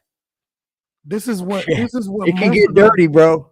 This is what most of the artists dealing with Diddy did, because they were stupid enough to believe that they didn't have another option. Have you ever noticed? Bro. He got the people that needed it. He got people that needed it And he helped him get to the little bit of the plateau of having it and If just you've never never- let if- them leave that. If you've never seen 25,000 ever in your entire life, right? Yeah. And somebody says they're gonna give you 25,000, not knowing that if you take half of that up front, but get points on that particular project, that you can make more over time, you're gonna take Especially if the it's a big hit 25,000. because you never know how many times that ever get played again. And then I want you to never ask know, man. you. I want you Bryce, to I got ask. a question for you. I want you to hold up before you ask me that question. I No, want in a y'all second. In a second. I want y'all to ask yourself this question: have you ever noticed that Missy Elliott was able to disappear for almost 15 years? Dude, I and love still- Missy. and still be making money? It's because Timberland was legit her homeboy and made sure that she had points on everything that she wrote. So she didn't have to come back and do anything. She could do what she did, make money off of her music and the music she wrote for, and take time off to get They herself did. right. They sold their pub for a quick check. Boom. They did. And their lyrics. I get it though. And that's not, is that okay to do while you're running around telling everybody in the world that you're black owned companies? Jay-Z did the same thing and sold title to a white man. I mean, he did when the you- same thing, man. When you say is that okay to do, what do you mean though? What do you say? What do you mean? Like run around, tell everybody that like you're not hurting the black folks, but really you are. You're here to support the black folks. Yeah, you're up here to support black-owned businesses like Revolt, you know? Like, It's come all on, for man. black Like, artists and black people own it, and we're running it. It's the first black-owned streamings. and you're dogging these women out and okay, shit, so- bro. So That's here's harmful. here's That the was their thing, though. tactic of marketing. It was based off of it was, you know. So AD, I want to make sure that we don't. I want to make sure that we only talking about the facts here, right? But yeah, Blackout, wait, here- real so quick. here- Real quick, Blackout. I just want to ask you a question. There's somebody- You ever heard the Hot 97 of Jadakiss and Styles P going crazy on Diddy? Bro, listen. If you've okay, so just I'm not saying what I'm about to explain to you. Please don't get angry. Nah, hell no. I'm If not you- an emotional person. If you've never dealt with a publishing deal, you wouldn't even understand how confused the locks were. I got you. Got you. All right. That's all I'm gonna say. Got you. Yeah, they were all alone, weren't they? They had no idea what the fuck they signed. They didn't know. They didn't know if what they signed was one of the first 360 deals. But they didn't know none of this shit. But he didn't play with them like the way he played with other people. No, but the reason why listen, you see what the fuck they said in the video that AD played. If he tells the dude to come up to the fucking penthouse and he's like butt naked in the goddamn jacuzzi with no bubbles in it, no bubbles in it, like Tony Montana, no bubbles. You know what I'm saying? And then you walk in there and you're like, yo, what's good? And you're just gonna talk to him as opposed to saying like Mark Curry said, like, bro, come on now, put some clothes on. Like, Holler at me when you're presentable. Yeah, he's telling you. Mark Curry was indirectly telling that's you the part of the grooming that they do to see if you're okay exactly, with it. And then they do a little bit more next time, and then they do a little bit more next time. Next thing you know, they're kissing and rubbing on you. Bro, that's all I'm trying to say. Yeah, it goes deep, bro. Just imagine a prison relationship in prison. Imagine a prison relationship in prison, just well amongst the people outside of here that got all the money, that have their own little cliques and groups. You think it don't go down? Oh, I'm 100% believing now because there's too many people speaking. With like 2 or 3 females that was an artist. I don't know who you're talking about, bro. The 2 or 3 artists that he made, they made a couple songs. You talking about Danny Kane? No, he's not talking about them because he had like 7 or 8 different groups like that. No, I mean, who are you talking about, bro? I want you to be. The reason why I'm asking you that, and the reason why I'm asking you that, Just, is because I want you to be specific. The one that they made. If you don't know it off the top of your head, Are you talking about the blonde chick that's part of them?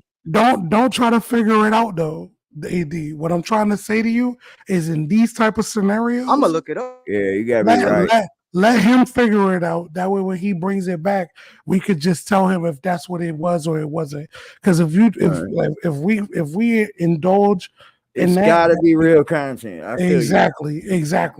I feel you. All right, let's rock him out. Let's see what he's got to say. Me from Primo becoming is saying successful device is as an not artist was connected, brother. because of him. And then I thought about Primo in the back. It's saying something's not connected. So I think your mic or your cam's not hooked up or something. My cam definitely ain't hooked up. everything Not that I you. was working hard for, all of the Primo, people he's in the back. who I was living for, dreams I was trying to make come true. Cam on. And then what you There you really go. did was just you kind of There just we messed go. it up for all of that for me. Salute, So Primo.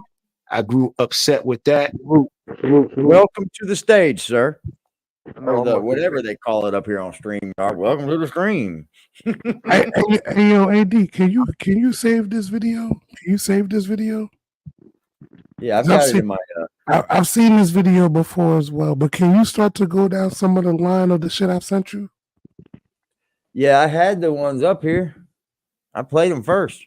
I know. I got here. I got here late. I got here late, bro. I'm sorry. I got you, Pimp. I got you, Pimp. Don't even trip, Crisis. I'm here for you, Pimp.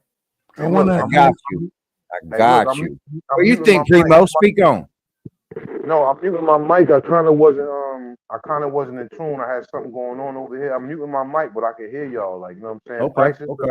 anybody got anything a question or something like that? Like, you know, ADTV just. He's nuts, ain't he? Primo, you from the East Coast? You talking about the one how he forced her to drink urine. That's Bro, so listen, before you don't play that one, right? Before you play that, I want you to play the one where he the said, creepy video of P. Diddy and Cassie. No. Before you play the one about the urine, I want you to play the shit that Gene Deal says about the disturbing obsession that Diddy had with Tupac. I want you to play that first. Because that's one I sent you as well. It's actually the only Gene Deal. It's the only Gene Deal one that I sent you. Gene Deal's in the picture. All right. And I even said this is Gene Deal talking about. I think I watched it for sure, so it's got to be in here. All right. You about to make me go find my other phone? No, I'll find it, bro. There's so many people filing lawsuits. It's unreal, bro. Yeah, but bro, listen, this is shit that I was had. talking about Dirty Money. This is Dirty Money. Yeah, fuck Dirty Money. Them bras signed the NDAs. Fuck them broads. Did they sign them? Yes, they did. Okay, I found it. They found did. it. I don't know why I thought they did. Sorry. This is a good one here. I seen this one too. Let's run that one, y'all. How y'all doing in the chat, y'all? Y'all with us? Kevin Jones. Kevin Jones out there. I see you, Kevin. What's popping, G? Just what's up, nigga? I saw you on that fucking bike looking like fucking San Andreas, nigga. Yo, you know what's funny, Primo? That's funny what you just said. I don't want to skip over that. But what's funny is that the dude kept moving because he heard the music. I don't know if y'all peeped the music, but he heard the music. He heard me coming. He a bitch. You had the radio with you. You had the radio. I had a little speaker on me. I was playing All Eyes on Me by Tupac. AD, before you play this shit, you wasn't gonna beat him up though. AD, you got some. You paying attention to the private chat on the StreamYard? Like, do you have some? You have one of your I don't admins pay attention to it, dog. So look, here's what I really don't. Sometimes I can get a lot going like this. Fat ass crowd right here. I love it. Hold on real quick, bro. Everybody, I got the video up ready for before you play the video. Hold on, pause that video, bro. Pause that video, bro. Pause that video. Yeah, so look, I got this. Before you run the video, what you should do is put one of your admins to be a part of your private chat. That way they can let you know about the big questions that are happening in the actual chat so that we can address all of that. Because I'm not going to lie, me trying to go back and forth between the different It's not really jumping like that, bro. Nah, I can see the chat right here. Jumping. I mean, they're saying shit. They're not really asking questions, though. No, I got They're just saying, like, we have to stop blaming Puff, though, because these people did sign deals, and that's true. I got a question. I got a quick question. Go for it, Primo. D-Trail, what's popping? I'm going to say stop the show for this. What's popping, D-Trail? Hey, Crisis, you there? All right. Yes, sir. Crisis, you sound educated in the music business and like the history of the contracts and the deals? 23 years. Okay. What is your opinion on the fact that our people are still signing these deals and terrible contracts, and it was going on in these Where'd you say? right? He Now, dropped it back. right? But there are people. It's our people doing it to our own people. That's what I was So, saying, now- man. so hold on. I want to understand his actual question. So what exactly is your actual question? My actual question is, all right, do you feel that artists are safer trusting our own people, or should an artist go with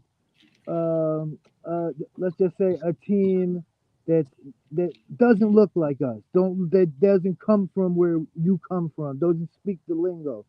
Right. Okay. You Okay. So understand? look, no, I understand. So here's What what I'm he's gonna saying give is, you. are they selling or No, are you guys no. getting sold out by your own people? AD, don't. I don't need no interpretation. I'm not the UN. I understand. I mean, like, Go ahead. so here's the thing. Here's the thing, brother. Yeah. I remember what happened when Island Def Jam asked me to go to Atlanta, and then from Atlanta, this was the first year. Anybody who's old enough to remember, this was the first year that the All-Star game in the NBA was in Vegas. They flew me to Atlanta. From Atlanta, they flew me to Vegas. We were there for like about almost like 3 or 4 days. Went back to Atlanta. And then I'm in the room with them and the lawyers. Okay.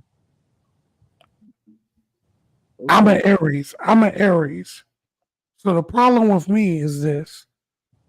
I like to read.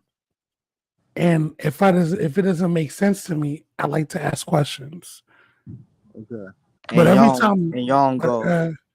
every time I would ask questions, they would get annoyed. Y'all sense of urgency is crazy. So all that did was make me feel like I needed to ask more questions. And that's how I found out about the 95% ownership of the publishing, was me asking questions. Okay. So at the end of the day, bro, like, Dude, they give you these big long contracts too, don't they? Where you just don't want to read through them. They're just so long. It was like I want to say it was like between 78 and 98 pages.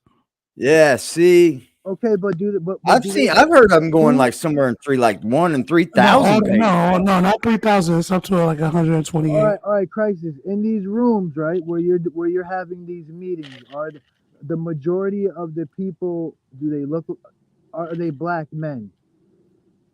No, the only black man that's there is the fucking A&R. The A&R is the one that brought you in. So I think what he's saying is, man, do you feel like some of these people are selling their own people out? That's what I'm trying to get at. Do you think they're selling out their own people because they're portraying like they're giving back to the community and that they're doing a black-owned business? Who isn't doing that? Here's what I'm saying to you. I grew up as a 5%er. So it wasn't like without understanding that these type of people existed. Okay. Does that make You've sense? always known they exist. Yeah, Right. I understand. Yeah. Right, because it wasn't like as if I didn't. Yeah, it wasn't like as if I didn't know these type of people existed. It's just that when I seen it, I was like, okay, I'm not willing to go past this point the way y'all want me to go past this point. Okay. And then, are you ready? Gene Deal, baby. We gotta get to this motherfucker right here. Shout out to the Art of Dialogue, man. Woo! You talking about coming out of nowhere? Everybody knew and that. It's like they all. Let him say what he's saying. Someone's always losing. That looks. Let Gene say what he's saying, brother. Please. They look. Please. Let Gene. Hold on. Let Gene say what he's about to say. Yeah, I want to hit Big Gene, bro. Big Gene been in this shit forever. I've been listening to Big Gene, bro. Let me tell you something. Like, okay, hold on, Trail. I got you. Play. Hold that Biggs thought, and Trev. Bad Boy in image. I get around. I get around, talked about how fly you was, how many girls you mess with. Hold on, man. Hold on. If I'm gonna run it back, then go ahead, Trail. I'm gonna wait on you. What was you saying, Trail? No, to me, it's just it's If you want always, to it's, so it's just always pause it. someone that looks like us taking advantage of us. Or at the top of the top, it's always someone that looks like us taking advantage of us. I can feel that pain. I can feel that pain because that's what I see too. Okay, so You know, so, for me on so the outside looking in, It, I it kind may of grew up happen. in the It hood may though, so happen in I've always seen it, bro. I've seen like the struggle, bro. it may I happen know in what rock it is. and roll and country music. I don't know. That's not my lane. Right. But I don't know any country. I'm just like a rocker but, and a fucking. but in rap and hip hop, that's just the way it feels. so It's AD, the way it is. It's the way, the AD, same companies own these rock and roll, these big time rock and roll people too, man. They so do. AD, because the rock and roll shit, I haven't even sent you the videos that goes down that nuance. I know, You know what bro. I They've mean? been going a long I way know, too. with this shit. but what I'm saying to you is like, it's cool. You let your boy speak what he was saying, but now let's let Gene talk. Yeah, All right. I'm listening. I'm listening to Gene. Are you still with us, Trill? You stay up. I'm here. All right, cool.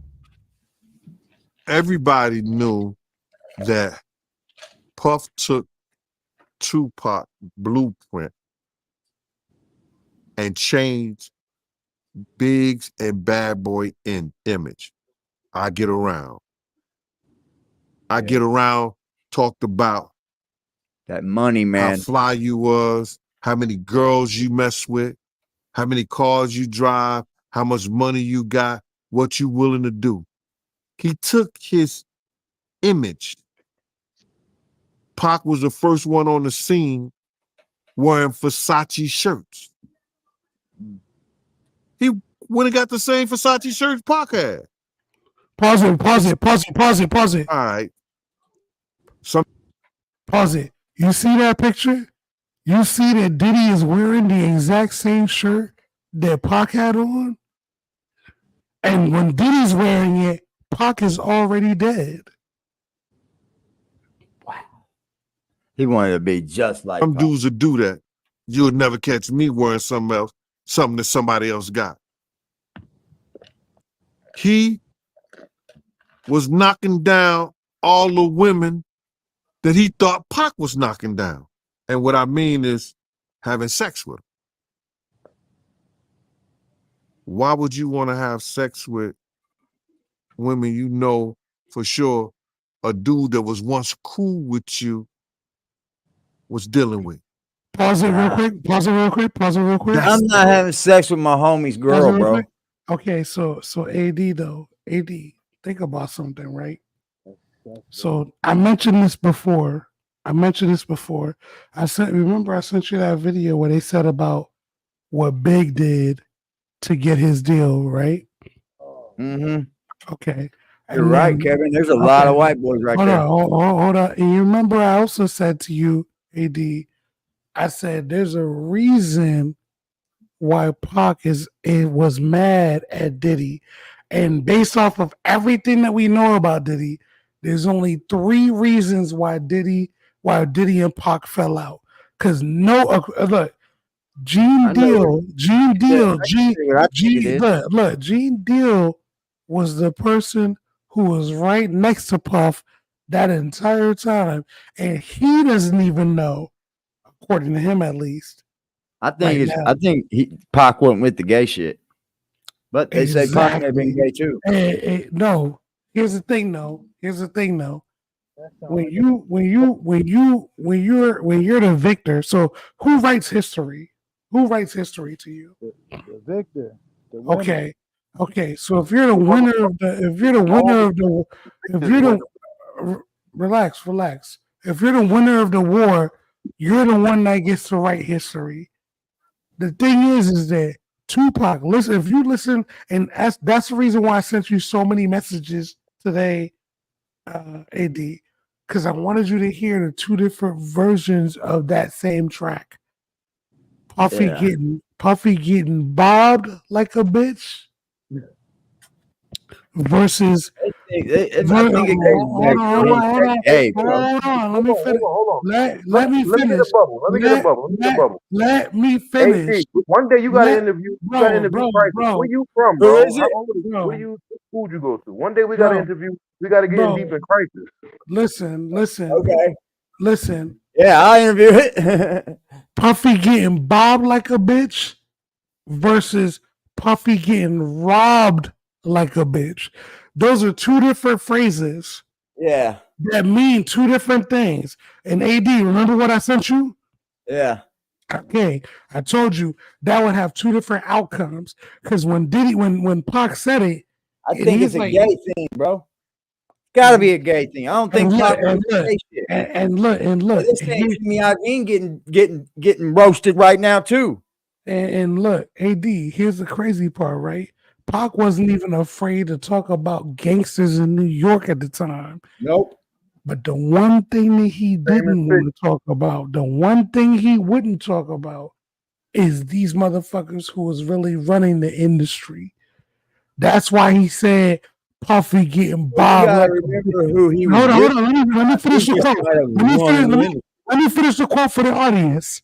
Puffy getting bobbed like a bitch to hide that fact he did some shit he shouldn't have did, so we riding for that. And them niggas who was down for me, rest of dead, switch sides, gets his new friends, one of them dead. Like, bro, come on, bro. Come on. Nah, he was talking about the dude that got robbed with him. He was talking about what's the dude from the riot squad or the bomb squad? It's the riot squad. He's talking about Stretch at the end. But explain to me about the Diddy line. Explain to me the Diddy line. Nobody can... He ain't like No. Who was that? Who was that? Was that Trill? No, that was Primo. That's Primo. Oh, Primo. What did he say? I said that last part was about dude from the bomb squad. He said he said Puffy's getting bobbed like a bitch. To hide that fact, he did some shit he shouldn't have did, so we riding for that. And that nigga that was down for me. Hold on, let me finish the line. Because he said, and that nigga that was down for me, rest of dead, switch sides, gets his new friends, one of them dead. Now here's the crazy thing though. Everything that he said about that's all like everything he said, hold up, AD, please. Everything he said about everything he said about Stretch, he said it in multiple tracks. The shit that he said about Diddy in that track, he never mentions it again. All he mentions, he never mentions it again. I think Pac was definitely around the big wigs at the time, though, man. He was definitely in there. He had Suge Knight behind him, bro, and I know he felt like a demon with Suge Knight. It wasn't the shit that he said wasn't because Suge was behind him. Towards the end, bro. It wasn't because Suge was behind him. It was because of Tyson. It was Tyson's fault. It wasn't because of no goddamn Tyson either. I said it was towards the end. It was towards the end of his life, right before Pac died. Yeah, he was spitting that type of shit, and then before he died, he was talking it on BT, on award shows. He turned extra gangster there towards the end, didn't he? What did he say? He turned extra gangster because he knew everybody was fucking pussy and it was fucking. What did he say though? What did he say? His father-in-law. Which one? Anything. What did he say before he died that was so extra gangster to you? No, he just portrayed that image, bro. It wasn't that he was doing it. AD, don't give him away out. Don't give him away out. If I can put it in a nutshell, I'll sell it. I can't put it in a bottle. It's bro, what I'm trying to say to you is that the problem is that y'all are not looking at what he actually said. What he actually said is what. Bro, I'm from New Jersey. I grew up with the Outlaws. I know what he said. I'm listening to you. I know Bruce Washington. You know who Bruce Washington is? It doesn't even matter at this point. It's like that's speculation at this point. Bruce Washington is the dude that y'all know as Fatal Hussein. Like we dealt with him for 13 years. For 13 years. Bruce. Break, you talking about Blue with the Batmobile with the black Lexus coupe with no badges on it? You talking about that Bruce? The one that died on the highway? You talking about that Bruce? My homie? Exactly. Hey, Like, Crisis, bro, keep talking. I'm muting up. I'm gonna mute up. Keep talking. I'm sorry. So what I'm saying to you is like, bro, like I'm not trying to make this a dick measuring contest. What I'm trying to say is what I'm trying to say is this. Relax for a second, brother, please. What I'm trying to say is this: is that what Tupac didn't say is more important than what he did say, because all he says earlier in that same song, is called "Against All Odds." He says about Diddy, but you and I know what's going on. Yeah, I think we all know that Diddy's gay at this point. I'm gonna tell you, AD. Hey, Craig, the only person. Who's he talking about? Andre Harrell. Who was the man? Who was Diddy's mentor? Andre Harrell, right? Who was okay? So after Andre Harrell, who was his other mentor? Clive Davis, right? Yeah, no, it was Clive Davis. Yes, exactly. Because everybody wants to put it as Andre Harrell. Now look. Let's look Hold at on, another. I couldn't hear Trail. Hold on. Tommy Mottola or whatever. He was in the mix, right? Not for Tupac, he wasn't. Because Tommy Mottola was dealing with Columbia. He ain't had nothing to do with I Tupac. don't know who was in there with Tupac. Who was in there with Tupac? But look, here's the thing. When you look at Tupac, right? Think about his story about remember when Tupac dissed Quincy Jones and he said that any black man who has a child with a white woman is somehow like fucking up the black community, right? Okay. And then after that, he thought that he ran into actually, let's take a step back. After that, Quincy Jones' oldest daughter wrote him a letter. Hold up. Quincy Jones' oldest. No. We here though. Quincy Jones' oldest daughter wrote him a letter. After she wrote him a letter, Diddy ended up running into the younger sister, but because they look alike, he thought it was the older sister, and he tried to apologize to the younger sister, Kadada. Okay. He finds out that that's not the older sister. Him and her start talking. He ends up proposing to her, but before he proposed to her, he's like eating food with her, and fucking Quincy Jones shows up.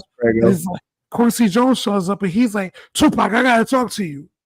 This is according to Tupac, though.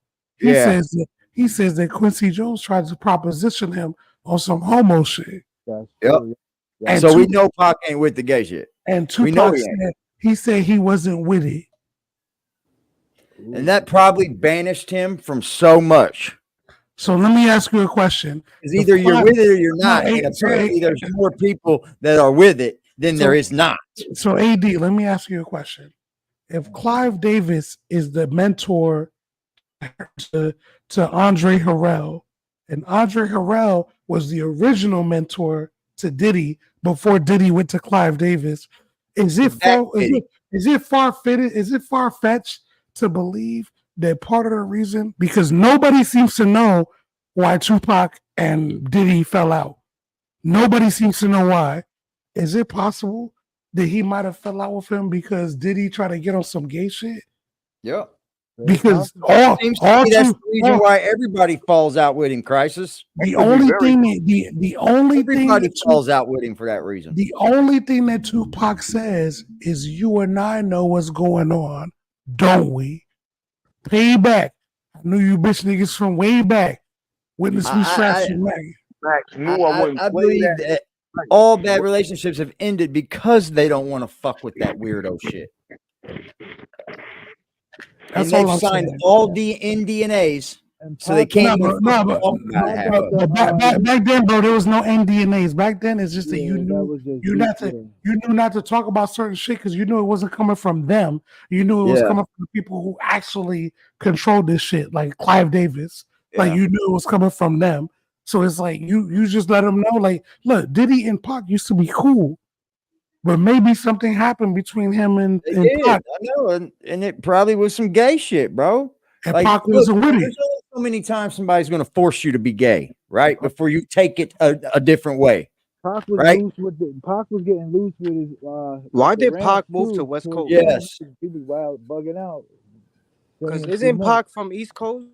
Bro, that East Coast, West Coast shit don't mean shit, bro. You could be from fucking Brooklyn and grow up your entire life in Oakland. So fuck all of that. That don't mean nothing.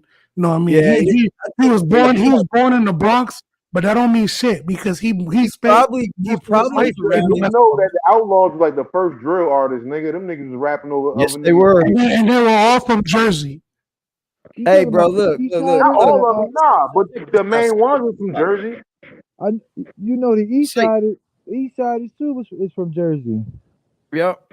Yeah. All I'm saying is it don't So, matter. there's only so many times that Wait, you're too right, and you got Diddy, right, and he propositions you one way, and then the next time you see Diddy, here comes a different way, like he's laying in the tub with no bubbles, you know. Hold up, AD. Did you tell the time you meet him? Did you He's play butt the fucking naked. video I sent you?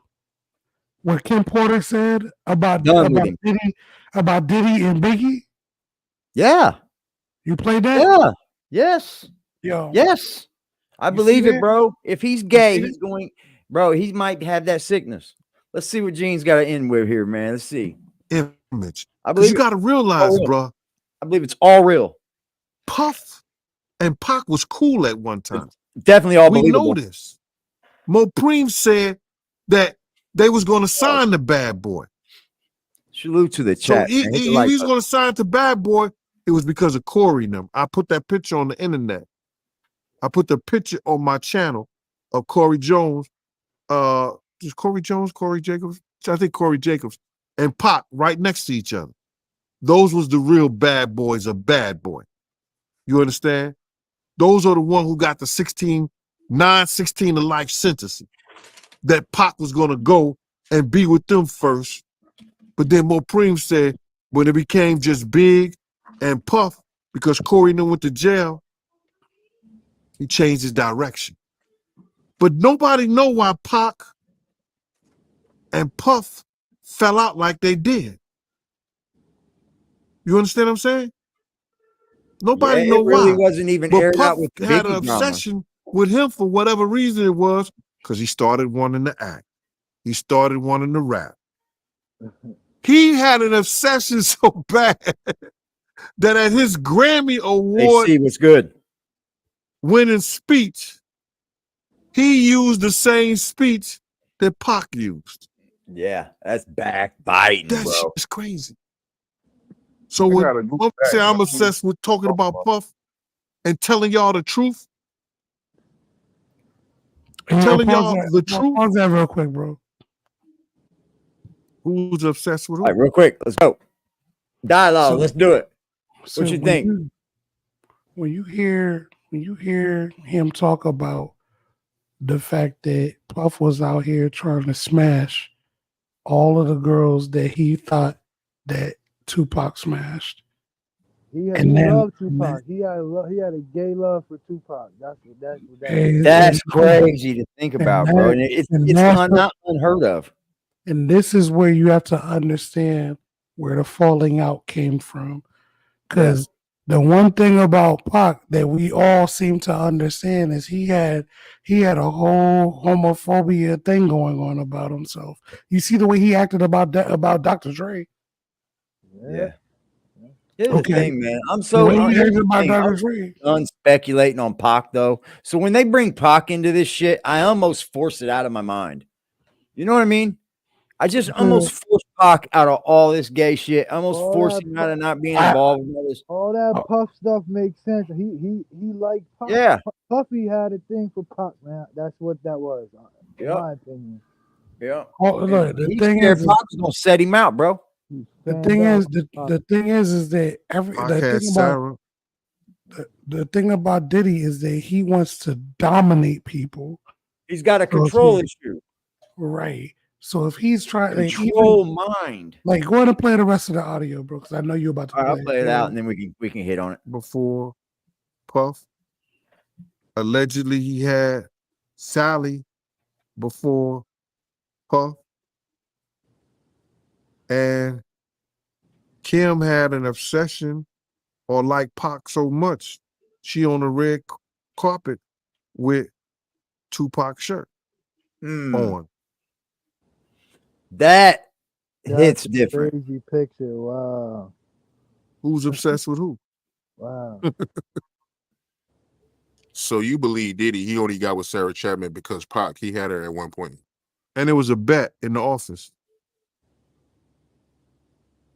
Sarah was messing with an NBA basketball player. Puff bet all the niggas didn't believe that he could get it within 2 weeks. $100. So she actually was $100 bet that he got. And who was the NBA player? I think it was Gary Payton, allegedly. That's what he said. Somebody said, she messed with Gary Payton? I bet you I get it. I bet you I have it within 2 weeks. Me and him and Sarah went to this party in Chicago. Never gonna get he good was out of hosting that. with the Streets Entertainment. And salute, Kevin. We went to the store called Cranberry and I forgot Cranberry, and it's one of those stores like you get fragrance, and you get candles, colognes, and stuff like that. It's called Cranberry and something. And from that point on, there you go, scammer. Yeah, but you got to realize. I told you we're gonna pass him up, y'all. And Kim was friends. Hi, Frost. He took Misa. Misa and Kim was friends. He started dealing with Kim over Misa. Did Erykah Badu look too fucking good or what? And Sarah was friends. Ooh. I mean, get real. Hand to hand, pots and pans. They was close. They all used to Sarah, Misa was fucking with Suge. Kim, and this other girl. I think she was from Atlanta. What's her name?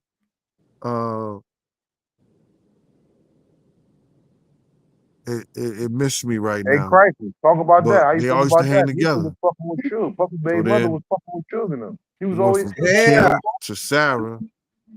I didn't hear you. What'd you say? It's over anyway. What'd It's you say? over anyway. Shoot again, Primo. He said talk about that. I think he was talking about what he Yeah, no, my fucking You're mute good, was brother. on. What I was saying was, I was saying that they was over there fucking with Suge in the first place, though. Misha and all them, Mary J. Blige, all them. Like you know, like this shit. All this shit is embedded way deeper, and everybody was fucking with everybody till something happened. Each other knew each other's secrets, bro. That's the thing here. These are all secrets, man. Why do you think that Suge was able to tell the story about the lady named Capricorn? And the minute he said that, that lady had no choice but to come back out and speak her truth about. I know Jaguar Wright done dropped something new today. No. We're not talking about Jaguar Wright. Her name was Capricorn. Her name was Capricorn. When Suge in jail, out of nowhere, mentioned this lady named Capricorn, the lady came out of hiding. Yeah, she popped up. Yeah. Right. Like, why do you think she's able to do that? She had to, because I would guess she had to. It's because they all know the same circle of people. Yeah. That's why. That's so what when it he is. when he said that, she had no choice. Hey, Crisis, can I ask you a question? You can ask it right back to me. Can I ask you a question? You can ask me the same question right back to me. Or I could try to answer it to you. Yeah. Where you from? How old are you? And what's your race?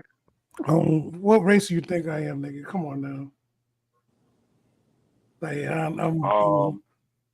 I think you internet racist. no, I don't know. okay. For one, I'm black and I'm from DC, and I was in the industry dealing with this shit when I was 15, coming up in the battle rap scene before the battle rap scene became the bullshit that you see now with the acapella, where people get to prepare for 6 I months don't watch before they it do now. the All that I don't watch it. It looks like Yeah, I wasn't a Batman part of. I wasn't a part of none of How? that. I wasn't a part of none of that. So I came from the era of the How Can I Be Down conference. I come from the era of the Rap Olympics. And yo, for everybody that's watching, I forgot we got a whole. I feel like I'm on my phone right now talking to you. So everybody, I'm not like G checking you. This ain't no shit like that. I just want to No, know. you good, bro. We can all handle ourselves over here. We Yeah, good people. I ain't worried about none of that because Yeah, we good. It's all good. All right, It's all right. all So, all right. So you black? You definitely a black man, right? Yo, I would hope I'm still black. I hope I'm still black. Yeah, that's all we got left is our skin and taxes. But They gonna try to take that from me. That's crazy. and you from DC? And I came up in DC when they had Harambe's, when they had the House of Knowledge, when they had the I mean, you were born in what year? What year? What era? Bro, I was born in 81 in fucking Northwest off of Kennedy Street. But here's the thing though. I came up as like a 14, 15-year-old battle rapper. So I was getting put into the spots at 14, 15. So I was battling niggas who were already 20, 21 and older than me. So I wasn't coming up with the people who were my age. Otherwise, I would have came up with like Tabby Benet. And that's not how it happened. I came up way before that. See, the battle rapper in me wants to tell you, yeah, but okay, we talking about you right now. But I feel you. I hear you. No, I mean the battle rapper in you. I The battle already said rapper. my Here's the thing. The battle rapper in you. I would ask you, where in the city were you battling? Redman brought niggas to my block. I was like the block rapper. No, like, that's not. No. Redman. I've met Redman in person, bro, and I've battled in front Before of him. we get into everything, I got to shout out. I don't know what's going on with the audio right now. I got it. What I'm saying is like, bro, like, yeah, I was in Virginia Beach battling against Capone when he tried to battle against mad people. Do you remember when Cannabis came out with his second album, the one that's called what is it? Before he went to the army or after? Before he went to the army. It's like it's the second one, not the 2000 BC. That one, the 2000 BC album. This nigga was in our studio freestyling over our beats off of some VHS shit. Awesome. Let's rock and roll. Look, have you watched I just wanted to ask. I just Oh, had you to good, know. bro. I don't care. I'm good for it. Like, I'm good for it. It's all good, baby. Always ask me anything back. I got, bro. I don't have nothing to hide. Did you watch this crisis? Was that this Storm Monroe interview with Jaguar Wright? No, I ain't even checked that out. That Jaguar Wright chick, yo, she's a dangerous motherfucker, though. I will say. Whoa. Jaguar Wright is a dangerous motherfucker. The fact that she's not dead already is a little bro. But and the fact that she knows these people so well, Crisis, like she really knows these people. Yo, this guy look like academic. That dude, he do look like a little bit. He been over here and said, "Hey," on our channel before. Stop burning bridges and fucking over friends. Can I curse? I'm sorry. I should go right ahead. We want the real you. We want to know what is Jill doing where she effing over people. What is she doing? Okay, well, number one, let's understand something. Me and Jill Scott were best friends at one time. Jill and Scott, before she was my best friend, she was my cousin Leslie Arnett Tina's friend. And Leslie is the one that brought her, me, and Music Soul Child to Jazzy Jeff and the Roots. Bro. You're like, don't be. But she don't ever talk about my cousin Leslie. You don't know. She leave that part out. Oh yeah, like she don't talk about the fact that Leslie's the one that actually wrote the hook. Where'd for D-Trail go? Oh, but we're not going to talk about that completely. Okay, but are we alluding that Jill doesn't write her own music? I'm telling you, the bitch is a thief. I'm not from there. Ask Mr. the Writer. He tried to help her nasty. develop some greeting cards, and she robbed his ass and then pretended like she did it. Like I ain't got nothing wrong with Lauryn Hill. You know what I mean? Me and Lauryn ain't never done me wrong. Right. But let's just look at that whole Miseducation album. As brilliant as it was, as amazing as it was, because they put so much pressure on women in the industry to prove that we're greater than men, she felt the pressure to take credit for work that she did not do. Okay. And that became a legal proven fact because they all came together, including Robert Glasper and James Poison, and they sued her. It was a class action. They had the film and the footage from them writing the songs in the studio. And even though she knew that footage existed, she still lied on the album and said, written, produced, and yada, yada by Lauryn Hill. So she did. So who really wrote? So who really wrote and produced it? Miseducation? Yes. They all did, including Lauryn. Lauryn is a brilliant lyricist, but she didn't write all those arrangements. And arrangements make songs. Yep. Okay. You know what I'm saying? Production makes songs. Yep. That's If what I there's a heard they keyboard did to a player lot of that's people, playing a dude. line, They were making and their the own singer stars. builds their Like, you lyric were not- structure and you're not arrangement getting into off of that that industry. melody, that makes They're making that their own keyboard stars. player the principal writer, or a principal writer, because without that melody, you wouldn't have got them lyrics. Yeah, because you do start off with the do. You start. That's how you start with your song. Listen Okay. to me. What was that, Primo? I've made songs and just been cool enough and been around to hear them really come out for real though. I've made songs. I've said things in songs. You know, we'll get into all that shit, but yeah, I know you've probably made music that you think is 10 times better than some of these people that are putting this whack ass music out. I not know. even that. Like, Not even people that. do bro. because Not even that. I've made actual songs that like you could tell like they made the remix and that's their original song. like oh yeah. shit, Bro, but they do surf. They surf. this And they is back in grab the what they day, want to grab, bro. They This is back in steal the what they day want when- to steal. This is back in the day. I will leave my demo in your mailbox back in the day. Everybody Right. light a blunt. Everybody light. Everybody. My fault. Go ahead. My fault. Y'all go ahead, man. Y'all No, go you're ahead. good. I'm miking up. Miking up. No, you're good, Josh. You're good, brother. I'm gonna play this again. Oh shit. Right around. Shit. Hey guys, let me show you something interesting. I want to play Storm and Rose ads, man, because he's big. But my thing is this, man. I think that they were making. Here's what it looks like it is to me from the outside looking in. I've never been in the industry. I've never been around the industry. I don't know anything about the industry. All I know is underground. Like I know lots of underground rappers where I'm from. Like for some reason we just can't find a hit unless we move to Atlanta. That's just the way it is. And what I'm seeing is that in the 90s, it's very much looking like you were not getting in unless you knew people or there was something they wanted from you. And it seems like they were using the people they needed to make the song, and then they were using the people they needed to put on the TV screen. You know what I mean? Like it was just seems like it's been all a play from day one. And that really harms my soul to know these motherfuckers I ain't didn't real. go on until like 11:30 midnight. Yo, Crisis, do you like Ciroc? I'd be on stage sometimes for 90 fucking minutes to close out the night, all depending on how the vibe was. I don't So drink Ciroc.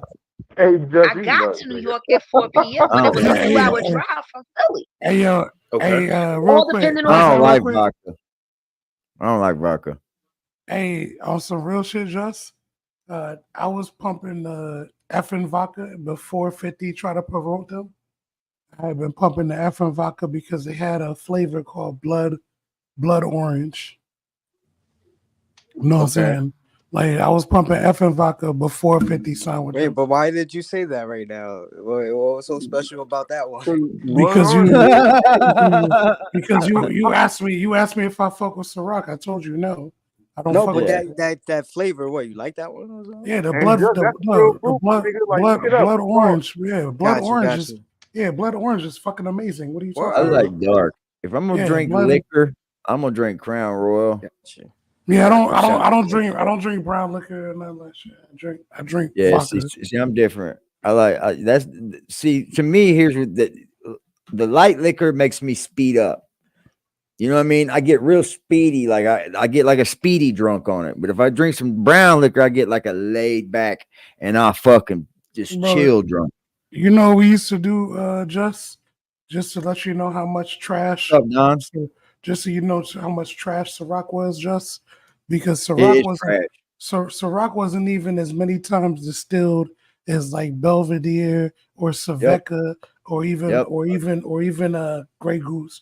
So you know what we used to do? All of them are better than Ciroc. You know what we used to do? We would buy like one Ciroc bottle, right? And then after it's done at the party, we would fill that bitch up with Pinnacle. Because people couldn't tell the difference between Pinnacle or Amsterdam, between Pinnacle and Amsterdam and Ciroc. They couldn't tell the difference. That's how trash Ciroc Ciroc wasn't was. even a good thing until Yeah. Diddy got a hold of it, bro. And put his Ciroc was face. trash, bro. It was trash. Yep. So They anybody do out own that company does own some very good liquors, like the tequila. They own I know you Castillo. drink Guinness. Nah, nigga, I Who, don't me? drink Fuck beer. no. Who the fuck? I don't drink no Fucking goddamn drinking no beer. Guinness, man. That shit's thick, bro. Yeah, who the fuck drinks a Guinness, bro? Like, what the fuck are we talking No, about? sir, I don't drink no Guinness, bro. If I drink anything close to a Guinness, it's probably a Blue Moon or something like that. I don't even drink beer. Fuck that. Like, I if drink it's a few not- beers here and there. I can if Corona every it's- now and then. Bro, if it's not the spirits, I just drink regular apple juice or water, like, or shit like that. Like, I don't fuck with nothing else other than the white. Do you think this is going to spill over into the mainstream entertainment industry? In terms of it what? kind of already has, right? Will kind of did that. Yeah, I mean, Will. Here's the thing. Like, you notice they're not talking about Will no more, right? Nah, they moved on to richer people. Right. No, Will's pretty fucking rich. I don't think that Will was the target of this to begin with. I think that he was just the first topic. Yeah. And then because with him, the part They that lived people- that lifestyle. well, That openly came here. the part that went over people's heads was the grooming part when they were talking about August Alsina and how August Alsina might not have just been Jada's boyfriend. Yeah. He might have been both of them. Right. But they just kind of brushed More over his than hers. Right. They kind of just brushed He's over gonna it. jump right into my lap. That's what we're talking about in this. I think That's it's all how much we were entertainment. there. Right. People think learning piano takes a really long time, but that's Bitch. false. Here's how long it really takes with this new method. So yeah. So I'm not just anyway, on here real late tonight, I went y'all. to sleep. And while I was asleep, dreaming normal shit. But because I've been on the road for so long, if sunlight peeks Guys, through she the went window, through it in the I wake industry, up. man. That's why she's so ready to tell. The second I see sunlight, I begin to wake up because I'm not trying to get left because the roots would leave you if you was late. Oh, damn. Yeah, like if you were on the road and you weren't on the bus by a certain time, the bus would leave you and then you would have to find your way to the next tour date. Yep. I know many bands that would So do that. I too. trained Any myself. band, especially if you're a roadie. Oh Um, yeah, we ain't waiting for you. We'll get somebody next stop be a roadie. I trained myself when you see daylight, Yeah. wake up. Okay. Yeah, So when go I'm on on tour. It's tour, not fucking easy. Rockstar I lifestyle's don't not use easy. night shades. I only use the day shades because the sun won't wake me up. So the Right. sun started to wake me up. Same way over here. As soon as I see sun, I'm awake. And I was like, I felt something like poking in my face. Ciroc And sounds so I'm close like, to cirrhosis fuck, for real. you know, I'm trying to wipe it It's away. not And then good I liquor. look and I see him and he leaned over me, trying to stick his dick in my mouth while I'm asleep. Wow. So because of my background Wow. and because of the things that have happened to me, I instantly go into fight mode. So I popped him in his nuts Why and do pushed men him think back. they can do this to people when they're asleep? And I got up and I'm like, yo, the fuck, did you really just try to do that? I was like, you fucking lame as shit, bitch. The fuck out of here. I'm going back to Philly. I put my Oh, shoes wow. on, I grabbed my bag, I ran out the apartment, I saw a gypsy cab, I jumped in the gypsy cab, I went to Penn Station, caught the first train smoking back to Philly, which leaves at like 5:45 or 6:30 because the train stopped running between like with a 2:30 a.m., dick 3 in your a.m. face. to like 6 That's a.m. crazy, man. Okay. That's great. That's the R word, bro. That's why I went back to his crib because it was late. Wake up with some pussy. I still had a drink. Man, that's the R word, though, bro. It's not even fucking funny. Yeah, bro. This is why you don't have your finger on the mic, do you? The whole It reason got a little. The sound. there are women, man, that are being tortured amongst these people. Hold on, keep talking because it went. Children is It looking sounds like like you're far away. they're being groomed into it, and making them believe that they're stars, and they can Hold actually on, let me make try this. stars. That's the sad Let me try thing. this really quick. Hold on. It can really put you in the lifestyle. There we And go. There we go. Go it's ahead. so Okay. sad, bro. Or the internet hating. Internet hating. Start telling the truth, and the internet shut down. So, yeah, and that's part of the reason why I went. I had a drink, and with people still talking, you know, I was always in conversation and communication and fellowship at the club, you know. Yeah, she wanted to cut the roots They out. were just fans. They were family. We were a family that showed up every Sunday, you know. Wait a minute.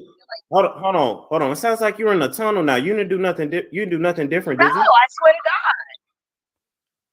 Okay, you might have to keep the phone close to you. That's weird. Okay. It's her landlord playing with her internet. It's the landlord, Jack. Okay. I know you. Look, they do me said a his favor. live is over, y'all. We fucked him up tonight, didn't we?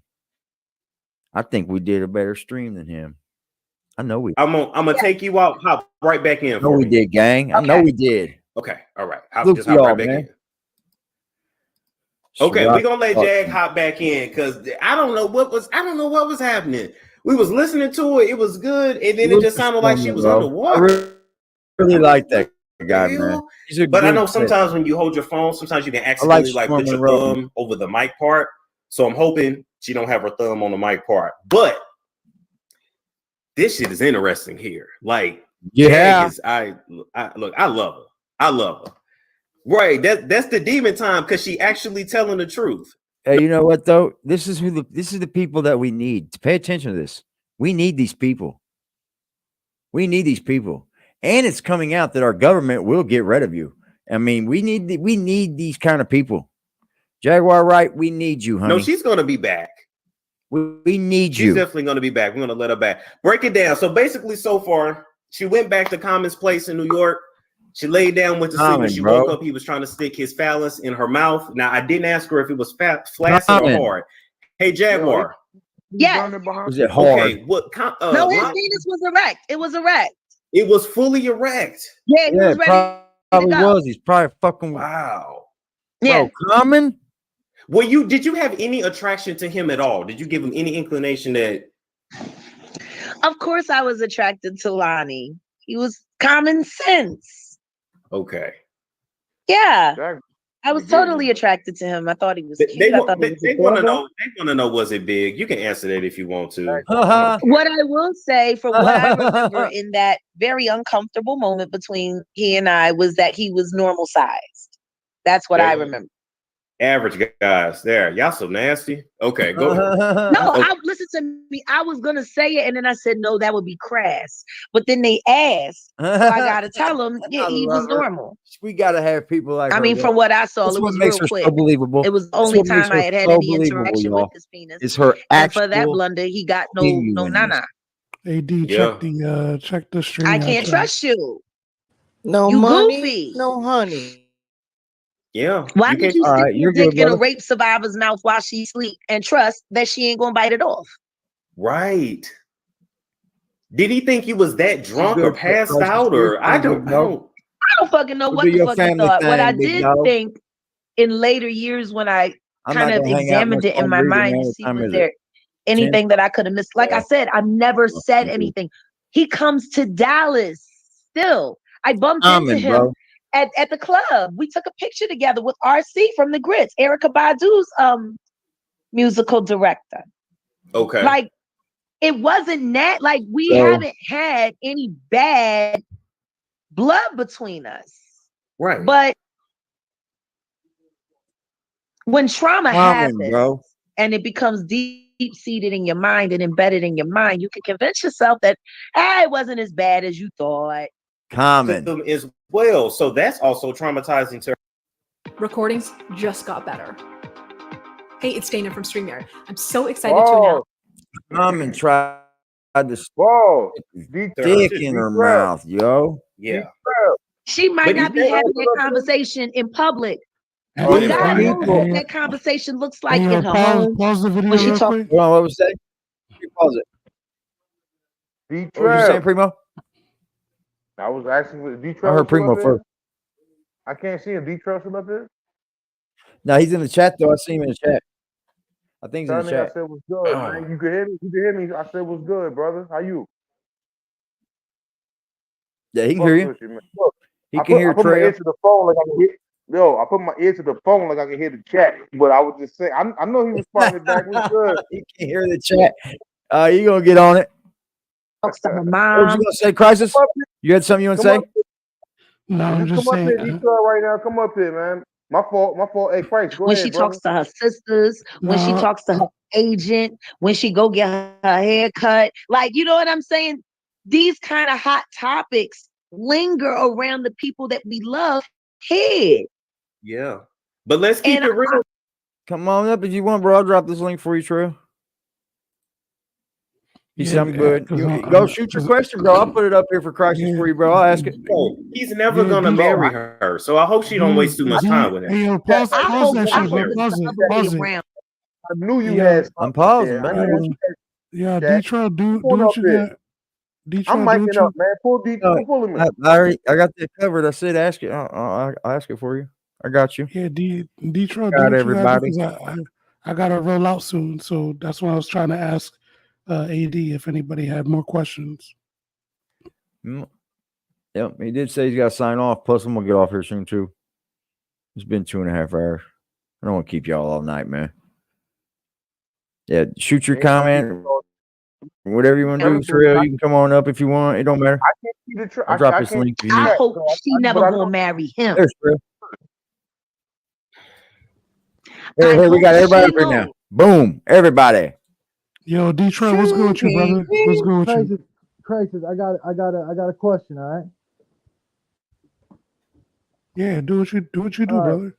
You Gene Deal, why all this time his words have been like, I don't want to say people don't believe him, but he gets he doesn't get the recognition and like the respect that I think he deserves for telling his story or his Very true. truth.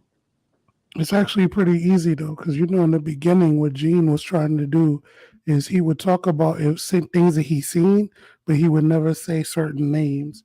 It's only until recently that the people who were also involved in those situations started to say something that he then would come back and talk. More people are corroborating him. Right. So it's like in the beginning, his approach was like, if you ever listen to Gene Deal, the only time he ever mentions a name is if the person is dead. If the person's dead, he'll mention a name. If the person's not dead, Gene Deal reminds me of the male Jaguar, right? Just that knows things that sound so like only that person could know. Right.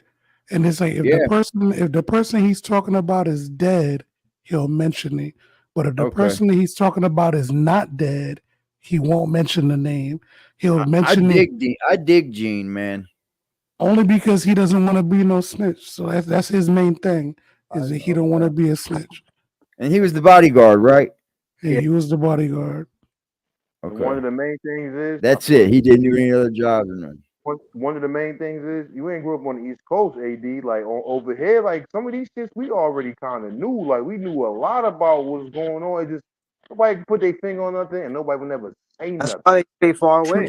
Troy, you from New York? What's going on? That's what I'm saying. Like the East Coast, I feel like New York knew, and the New Jersey area, Philly area, they all knew about this guy long ago, man. Bro, we knew about this dude down in DC for the stupid shit that he was doing at Howard University. Like, come on, bro. Like, like Diddy. Listen, what you're watching with the shit that 50's doing, You know, 50's the most petty person in the history of hip hop, right? Like literally, the most petty person. In history. Like you know that. So you know, he says he's gonna get. Hold on, he says he's gonna get the documentary "Surviving P Diddy."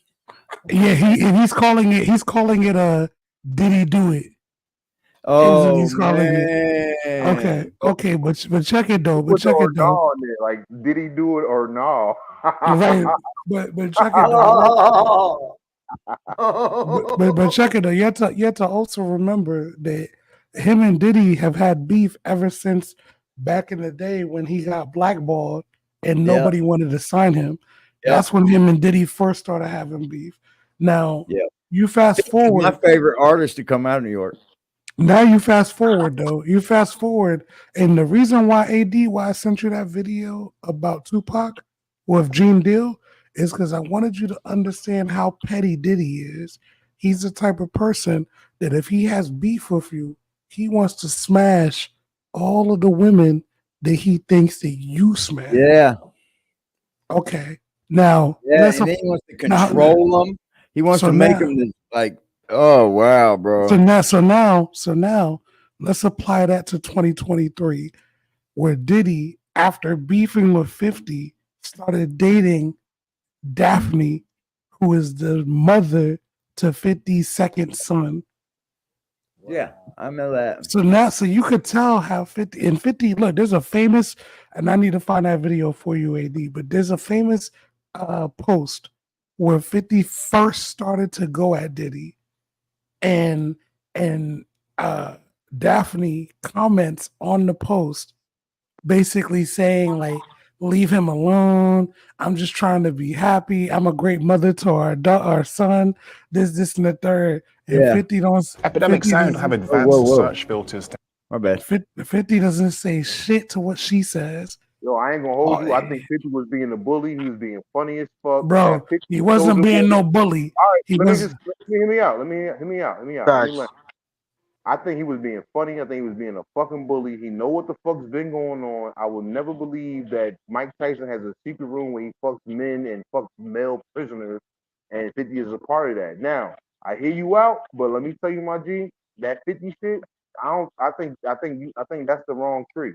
I think what's happening is he's been bullying them on some silent bully. Hold on, what are you talking about? You talking about what Jaguar Wright said about 50 Cent? Pretty much. Yeah. Oh yeah. No, I ain't running with none of that shit. I ain't running with none of that shit. I'm talking about I'm talking about what 50's been saying about Diddy.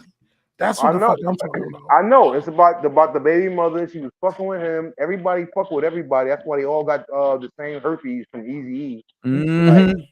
Like everybody been fucking everybody forever. Like once you in the club, you in the club. You know. Yeah, and he was doing the video vixens. You ever see the Firm? It's like the fucking Firm. Yep. I agree with you, but here's the thing. There's a difference between how Nas is gonna react and how 50's gonna react. Like Nas is not gonna react the same way. Jungle. But Jungle don't got no weight. So you know what I mean, at the end of the day, there's a difference between how Nas is gonna react and how 50's gonna react. Like 50, no, fuck Drake got smacked by Diddy, bro. No, fuck Drake the was business. Sometimes I'm talking about across the board. Across the board, Nas don't got this. Like, bro, do you know how many people? Like, once Nas stopped dealing with DeLorean, and after Green Eye Borns and shit like that, niggas like that were dead. Nas don't got the same pool the way you think he do. Yeah, Jungle is like literally the last. You don't want to talk about him? He got shit good to say about him. What I'm saying is this: with 50, the way that he's playing with this nigga right now, he's playing with Diddy in a manner where he's not trying to prove the point to Diddy. This has nothing to do with Diddy for him. The point he's trying to prove is to the baby's mom for even considering dealing with Diddy. That's the point he's trying to prove. Because he could give a fuck less. He really could. That's literally the point he's trying to prove.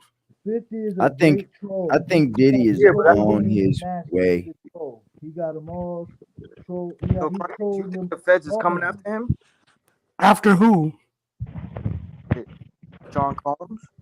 Bro, did you hear what? Did you hear? Did you hear Yes. what AD did yesterday? You hear what AD did yesterday? He told the story about what happened with Jimmy Henchman. That was in 2013. What 2013 AD? Is that what that was? Yeah. And what did the feds ask him? If he was a gay, if he messed with messing with underage underage little boys. Not just boys though, it's boys and girls. Underage too. And that was 2013, 2014. Yes. Like, bro, they've been on Diddy. Like, if They you are ever definitely on Diddy, bro. If you ever And get a for sure chance, gonna get him. go listen You said to. they're gonna bleed him, dude. They're trying to get him to give up all of his resources, get everybody the money that they want to get. Because you know, if they arrest him, he could dump that money, bro. He can get, Right, he can man. send He that can- money off to whoever he wants. So let's sue the He pants can- off of him. And so- then when so- he can't fight us, we take his ass to fucking prison. AD, what he could do is he could do what happened with Russell Simmons. Russell Simmons got wind too early because, again, the people who groomed Russell Simmons and put him onto this shit, they had word of that case coming down on him before it hit him. So since he knew, what did he do? He moved all his money and got the fuck out of Dodge. They said Diddy's been going on different islands and staying for a couple months too. What's that mean? He's trying to find a place to lay his head.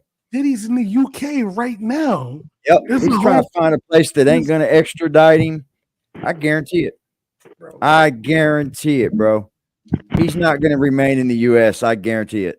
No, That move will definitely tell all too. I don't think he's Like going he to be did able for to run. Russell. I don't think he'll be able to run. Oh, he'll be able to run. If he goes to a city, that place that ain't going to extradite him, and as long as you don't come back here, you'll be gone.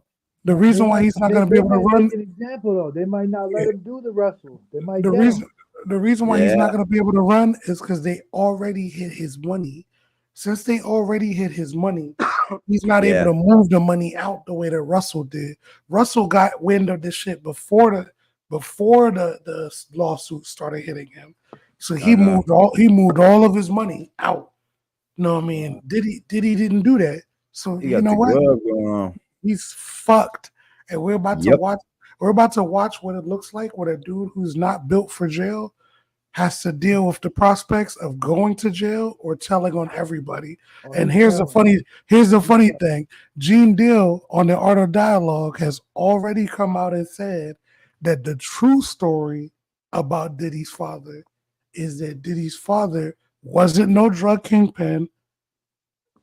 He was an underling, and he was an underling who got caught and then did a fucking proffer agreement and confessed to some So he shit. could go to a fucking wedding. He could go to a fucking wedding. Yep. And Didn't want to miss his friend's wedding. Bro, his mom wasn't no goddamn boss. All his mom, all his mom did was lie to him about how his dad died. She said that he died. Yeah, that's true. Because he car preached that at Howard. He said that shit at Howard. She kept me safe from his know-abouts. That's all it was. Like, Yeah. bro, They say he parked all the money with her. That's what bro, he didn't listen. If you want to see some shit that's Gene Deal similar to tells it, about it. if you want to see some shit that's similar to what you just said, bro, go look at that soccer player who just divorced his girl and she's trying to sue him for half, only to find out that his entire soccer salary is in the name of his mother and not him. That's all Diddy's done. That's all Diddy's You done. can always trust mama, baby. That's all Diddy's done. That's the reason why you hear people complain about how Yep. their publishing is in his mom's name. Like, why Yeah. is it, bro? Come on, bro. Like, you're not about to fool me with none of the fake ass gangster stories. All of them fake ass gangster stories is bullshit. They all bullshit. It's true. Gene Deal said it, dude. He wasn't no damn fucking. And for whoever badass said that Gene dude. Deal wasn't no Got gangster, caught up on some bricks. He was pushing a little bit of weight, but he was still underground, under Who people. said Gene Deal wasn't a gangster though? Whoever somebody said that? earlier said that shit. Ever said Gene? You don't never hear Gene Deal talk about his shit, Bro, Who the fuck- Gene Deal was a part of I forgot the name of it. It's like First Team or whatever. Like, bro, like Gene Deal was real motherfucker. He made sure that nobody went to jail, even though he became an officer. He made How sure you that think he nobody became the bodyguard? He did the same shit she did, but Exactly. earlier on the East Coast. Exactly. How the fuck Exactly. it- Ooh. Yep. Yeah, y'all can miss me with all of Yeah, the you wasn't all of lying when you the said you watched Gene Do. all of the Diddy gangster tales. Miss me with all of that because it Yeah, wasn't he Diddy. ain't no Wasn't dick. Diddy doing none of that. Know what I mean? Like all that No. shit. Fuck all of that, bro. The only time All they right, used y'all. to was I'm gonna remotely. end this stream. I'm going to go to here and go to Yeah, bed I'm early. fucking tired. This blunt kicking. I fucking love y'all, man. We had a great stream. Crisis. What you think, Trail? Primo?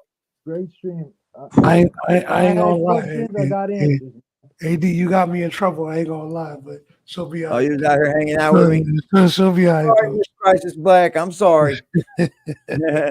Go have a blast, bro. Thank Yo, you. I agree with you. My girl telling me to shut the fuck up too. I do it. I get it all the time. My girl be over here and she'd be like, "Well, you getting on there?" I'll be like, "Yeah." She'd be like, "All right." So she'd be watching TV and I'm disrupting her TV too. I'm like, "Damn, my bad." It's all good. It's all good. They love me. Don Armando, what time are you going live tomorrow? He wants you to come through, Crisis. No, it's at 7. If I get off work early Okay, enough, 7. I'll be able to catch it if I get off work early enough. If Tell you not, what. I'll be late like how I was to yours if I don't get there in time. Okay. I'll tell you what, Don, I might try to come on at 7 with you. I might miss my stream tomorrow and come over and fuck with you tomorrow. We'll see what I got going on. Hey yo, can I say one thing live Go before ahead, I get bro. off? Go Can I ahead. say just one thing, like on the stream, this gonna be on playback and anything. I don't know if it's gonna play back. Everything I'm saying right now, like, it's gonna be on. You know what I mean? On screen, baby. I just want to say, shout out to fucking Dog Soldier, boy. That's my Yeah, homeboy. man. Yeah, Dog Soldier is that motherfucking dude, yo. I fuck with Dog Heavy, bro. That's the big bro that everybody, man. That's your big bro. Big bro. And you know what they be saying? You remember what they said in Batman is the hero that you need, not the one that you want. Like that dude be keeping it real as a Hey, motherfucker. he's held me down heavy, bro. I got nothing but great things to say about that man. He's a good dude, man. Intellectually wise, that's You see, I be ready to snap off when motherfuckers say shit about him, like fucking Willie. Intellectually wise, that's big dog Menace, bro. You know what I'm saying? That's the big bro. Like he like the big bro from Menace in Society, but you need around to make everything all right. Oh, you talking about Shorty, the dude who was played by MC8. Yo, he was like the big homie of all the crew. Like, yeah, that's Dog Soldier. Dog Soldier, yo, salute to you, bro. Like, you always be trying to speak positivity into everybody, even when they're ready for the fuck. Truth lady. That's what I'm trying to say, man. Intellectually, that's the dog. He up here? Dog up here? He might be. I don't know if he's still in here or not. I'm looking at the chat. He's back going, look at him talking good about me. I got him. Get it, boy. I fucks with him. We forget. Also, a Crisis. I don't know if you ever watched Breaking Bad. That's also Gustavo Fring right there, man. Yo, that's Dog Soldier. Yo, I went live today, and I seen he was still live, and I still went over there and popped in to get my like and fucking salute in the chat, man. This is how I roll my peeps, bro. He's good people, bro. I seen it early on in Dog, man. He was one of my first moderators, still one of my moderators. I catch his live, even if I'm at work and I can't talk. I just at least hit him with the like button. You know what I'm saying? Like I be catching Dog. Like the thing is, that dude is so chill. Like I already know that he's a fucking warrior in the garden. Chill as shit, bro. I know if he wanted to, he could easily black the fuck out if he needed to, and just go on some wild shit. But he don't. He try to keep everything real positive and whatnot, and I fuck with that. Yeah, I like Dog Soldier a lot, man. He's good people. Always been good to me. That's the real. That's all I want. Shit, I'll give it right back. Y'all have a good night. Hey, yo, You too, Crisis. AD, you know I'm gonna keep feeding you with more the It's rock and roll, baby. We're gonna bust these predators, bro. Hey, when you get a chance though, download Yandex at YANDEX. I got Yandex. Also, yeah, make sure you got a VPN on your phone if you're using it. Because I'm gonna send you some more shit related to your boy Epstein and Weinstein. but I don't want you to do it on the regular browsers. Yeah, I got you. No, I mean, do it on the VPN. That way you Oh, can yeah, actually. I got all that, bro. I Yeah, got APKs and shit, all that, bro. All that. okay. Yes, sir. I got more Appreciate info. I'm gonna send you some more info and just Do keep you have going. a Android phone? Who, me? Yeah. I also use Signal. If you don't have Signal, I got Signal.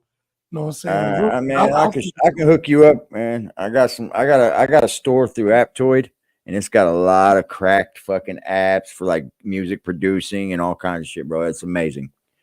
It's amazing. My days of doing music are over, but if you have something that can help me get more information out. Oh, bro. Hey, bro, I got things on everything in that thing, bro, and they're cracked. So it's like all fucking new, you know, all the information inside the app is open. Before I leave though, I want to ask Primo a question, right? Because the other people already left the stage. Primo, let me ask you a question, right? Appreciate you, Trill. When you heard AD covering, when you hear AD covering this other shit, right? He did a good job, didn't he? Yeah, my boy did good, and this is like the stepping stone, like it's because this is like the tip of the iceberg, my nigga. Like if we really want to go in and he want to change his channel to like a channel like this type of shit, like bro, it's hella shit we could talk about. I tell you, there's things I could tell you, but I just rather y'all get to know me a little bit more. It's all good, brother. We do that. That's how I feel too. Hey, Primo, I jumped off the ledge. I jumped off the porch and was like, let me just send this shit to AD because Man, AD, no, on my Jack Frost shit, you did it after me. I did it first. I was one of the first ones. I might have did it after you, but the information I came to him with, he actually, you know, I bombarded him to the point where he couldn't even ignore me. like, like I sent him so many links that he couldn't say no more. And I'm like, bro, like you need to do this shit. You need to do a show on this because the way he breaks shit down. So like, hey, AD, this is the start of the beginning. You know what I mean? Day zero. Appreciate you guys, man. Hey, Yeah. listen, man. Like, We're on groundbreaking days, Jack. I know he went live while we were live, guys, and I bet you that his live was a little disrupted with the people that were here and not over there. He probably heard a Oh little. no, he could have. This could have. Yo, that's. I wasn't even there. Hey, babe, I'm gonna take a sip of your Kool-Aid. I ain't gonna hold you. Yes, thank you. Yeah, like I think our stream whooped his stream without me even looking. Yeah, I see only 30 people in there right now, so I don't even know what the max was. I remember when this could have been his stream, bro. I remember Black Crisis back in the day, bro. I never heard his voice, never heard the man really get a full thought out on that channel. Yep. But Jack had it all in his hands, buddy. I say it time and time again. He had the right people. You know, he had a few people that could have been snakes or whatever. You never know. You don't know people too well up here. You know, they left. I remember that. It wasn't no. I'm sorry, my bad. My bad. You're good, bro. Crisis Go ahead. No, I was just saying. I remember Crisis left. It wasn't no how he was trying to do Dog Soldier and Dog Bounce. Like, you know what I mean? You know what I mean? Like, I remember all of that, bro. Like, I don't even know if I had this name because I had a couple of different phones and all that. Like, babe, I'm sorry. Nah, but Primo, the thing is even when I came over here, I told AD, I don't got no issue with the brother. You know what I'm saying? Like AD, remember I don't got no issue with the brother. It's just that if I'm trying to have a dialogue and somehow even when I'm actually agreeing with you, you think that I'm not agreeing with you, and it somehow becomes like a disagreement when I'm actually agreeing with you. That's when I was like, okay, I'm gonna just fall back, and I just left it alone. Well, you don't really think he don't know that everything he do is his real content. Like all that shit, all that people follow me, I mean that part is a little nuts because that's the part of he's linked into it more, and the more he leans into it, the more he's gonna be harder to pull him out of that. But that's all content to him, bro. Like he seems just like cannon fodder. It's like fodder. Like, but brother, I ain't even talking about that. Like straight up, and AD will tell you, like I had a lot, and I still have a lot of respect for the knowledge that Frost got. The thing is that what I had a hard time understanding was how if I say something that's a little bit, even if it's just slightly different than what he's saying, somehow I become an adversary instead of us being able to talk it out. And it's like, yeah, you can't give any pushback. Once I understood that, that's when I was like, oh, that's not what I'm on the internet for. And I just left it alone. But AD will tell you, I never talk crazy about Frost. I never talk bad about him. I'm just like, yo, like, you know, he's doing what he's doing. I don't wish bad. That's a lot of people, man. That's a lot of people think the same way you do, Crisis. A lot of people. And I don't even push it on you, do I? That to not like him. Never. You've never made it a him or you type of situation. If that makes sense. Yeah, it makes more sense. Yeah, like you've never done that. And it's like, for me, it's like I personally, and this is just me personally, I personally don't choose to go back there only because of the fact that I don't want to constantly hear the woe is me. I don't want to constantly hear about how everybody's doing you wrong. Because brother, what I'm saying is I agree with you. No, I know you do. This is not by accident. This is everything he's doing is very calculated. It's very dumb, but it's very calculated on his part. He's doing it on purpose. He knows somebody somebody gonna stumble upon me. Sometimes it's pros they got an off week. Yeah. Like, well, if that's the case, motherfuckers got so much money, and they off this week. They're gonna be the new troll in his track for the week. If that's the case, Primo, I'm gonna say this: when I kept bombarding AD with this particular topic, and then he finally took it on, what I tell you, AD, I say, AD, the way you cover shit, if you do this right, everybody's gonna start coming to you, and you did it right. You've had 2 days of amazing ass shows on the evening. No, I mean, I didn't get a chance to catch your early show live, but I spent it on him. But that was all that was. But the thing is, bro, like the way you break shit down, like, bro, and if I can get online and be live, I'll support.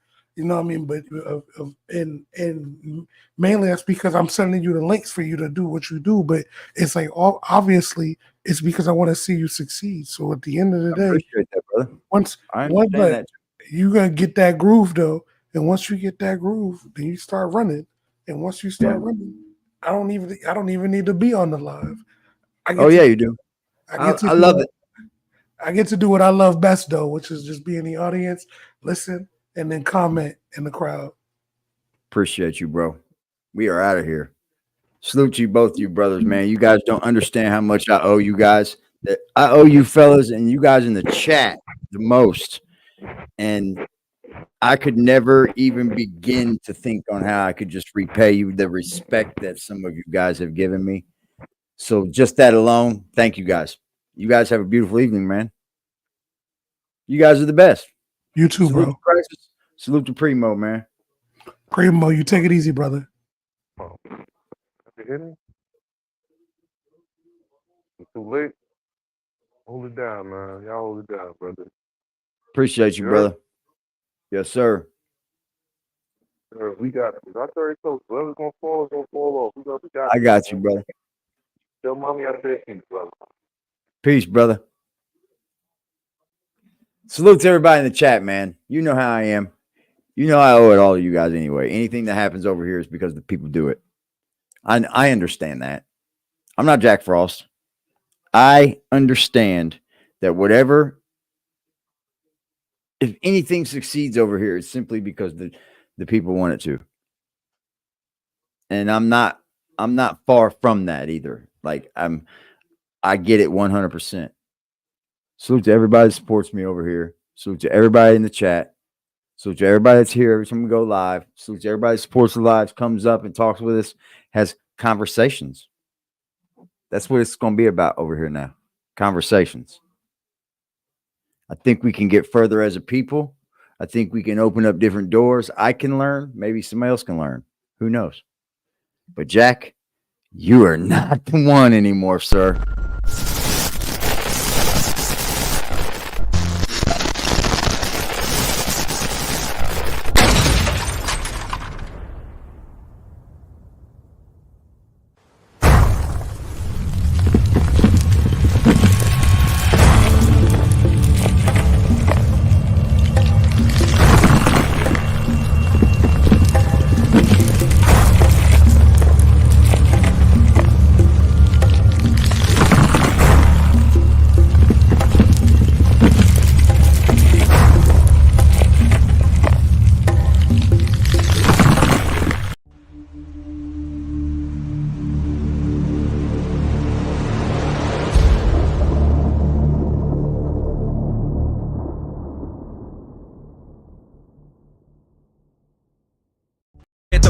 sack and a Glock in the back full of rock with my skill on the seat. Clutching and looking my brother behind me, he up and he busting whoever he see.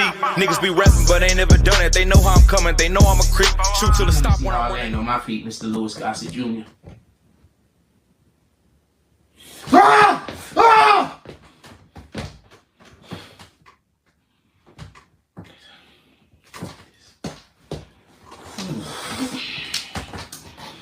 You can do this, you can do it, you can do it, you can do it, you can do it, you can do it, you can do it, you gotta do it again, you gotta do it again, we can do this. We can do this, we can do this, we can do this. We can do this. This is it? We done? We done? I'm not quitting my job because niggas fucking destroyed my platform. I'm not bad at my job. I'm not bad at my job. I'm not quitting my job. I'm not quitting my dreams because other people can. I'm not gonna lie. I'm seriously thinking about just worshiping the devil. I know that's the wrong thing to do, but if I assume I'm going to hell anyway. But if I worship the devil, I could die soon and probably. I'm really considering doing it. I'm not even lying.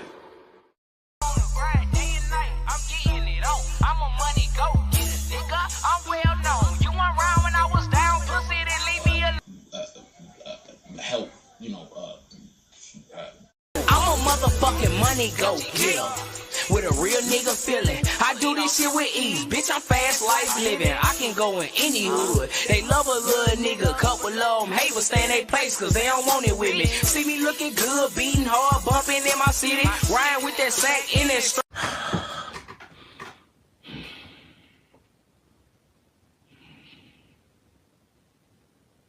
I'm not gonna go get a job because you destroyed my platform. My platform is just fine. If y'all wasn't here harassing me, I wouldn't have a fucking problem. If y'all wasn't here trying to make everybody hate me, I wouldn't have a problem. You're trying to force me to. Ah! You know what the fuck going on, nigga? Huh? Niggas 12, I ain't going back and forth up on the internet. Holder told her friend I hit, now she won't let me get in that. Niggas steady ask me who I hit, but I don't get in that. Hit his head and watch it swell up, thought we used to fix a flat. Nigga got strong on about his heat and he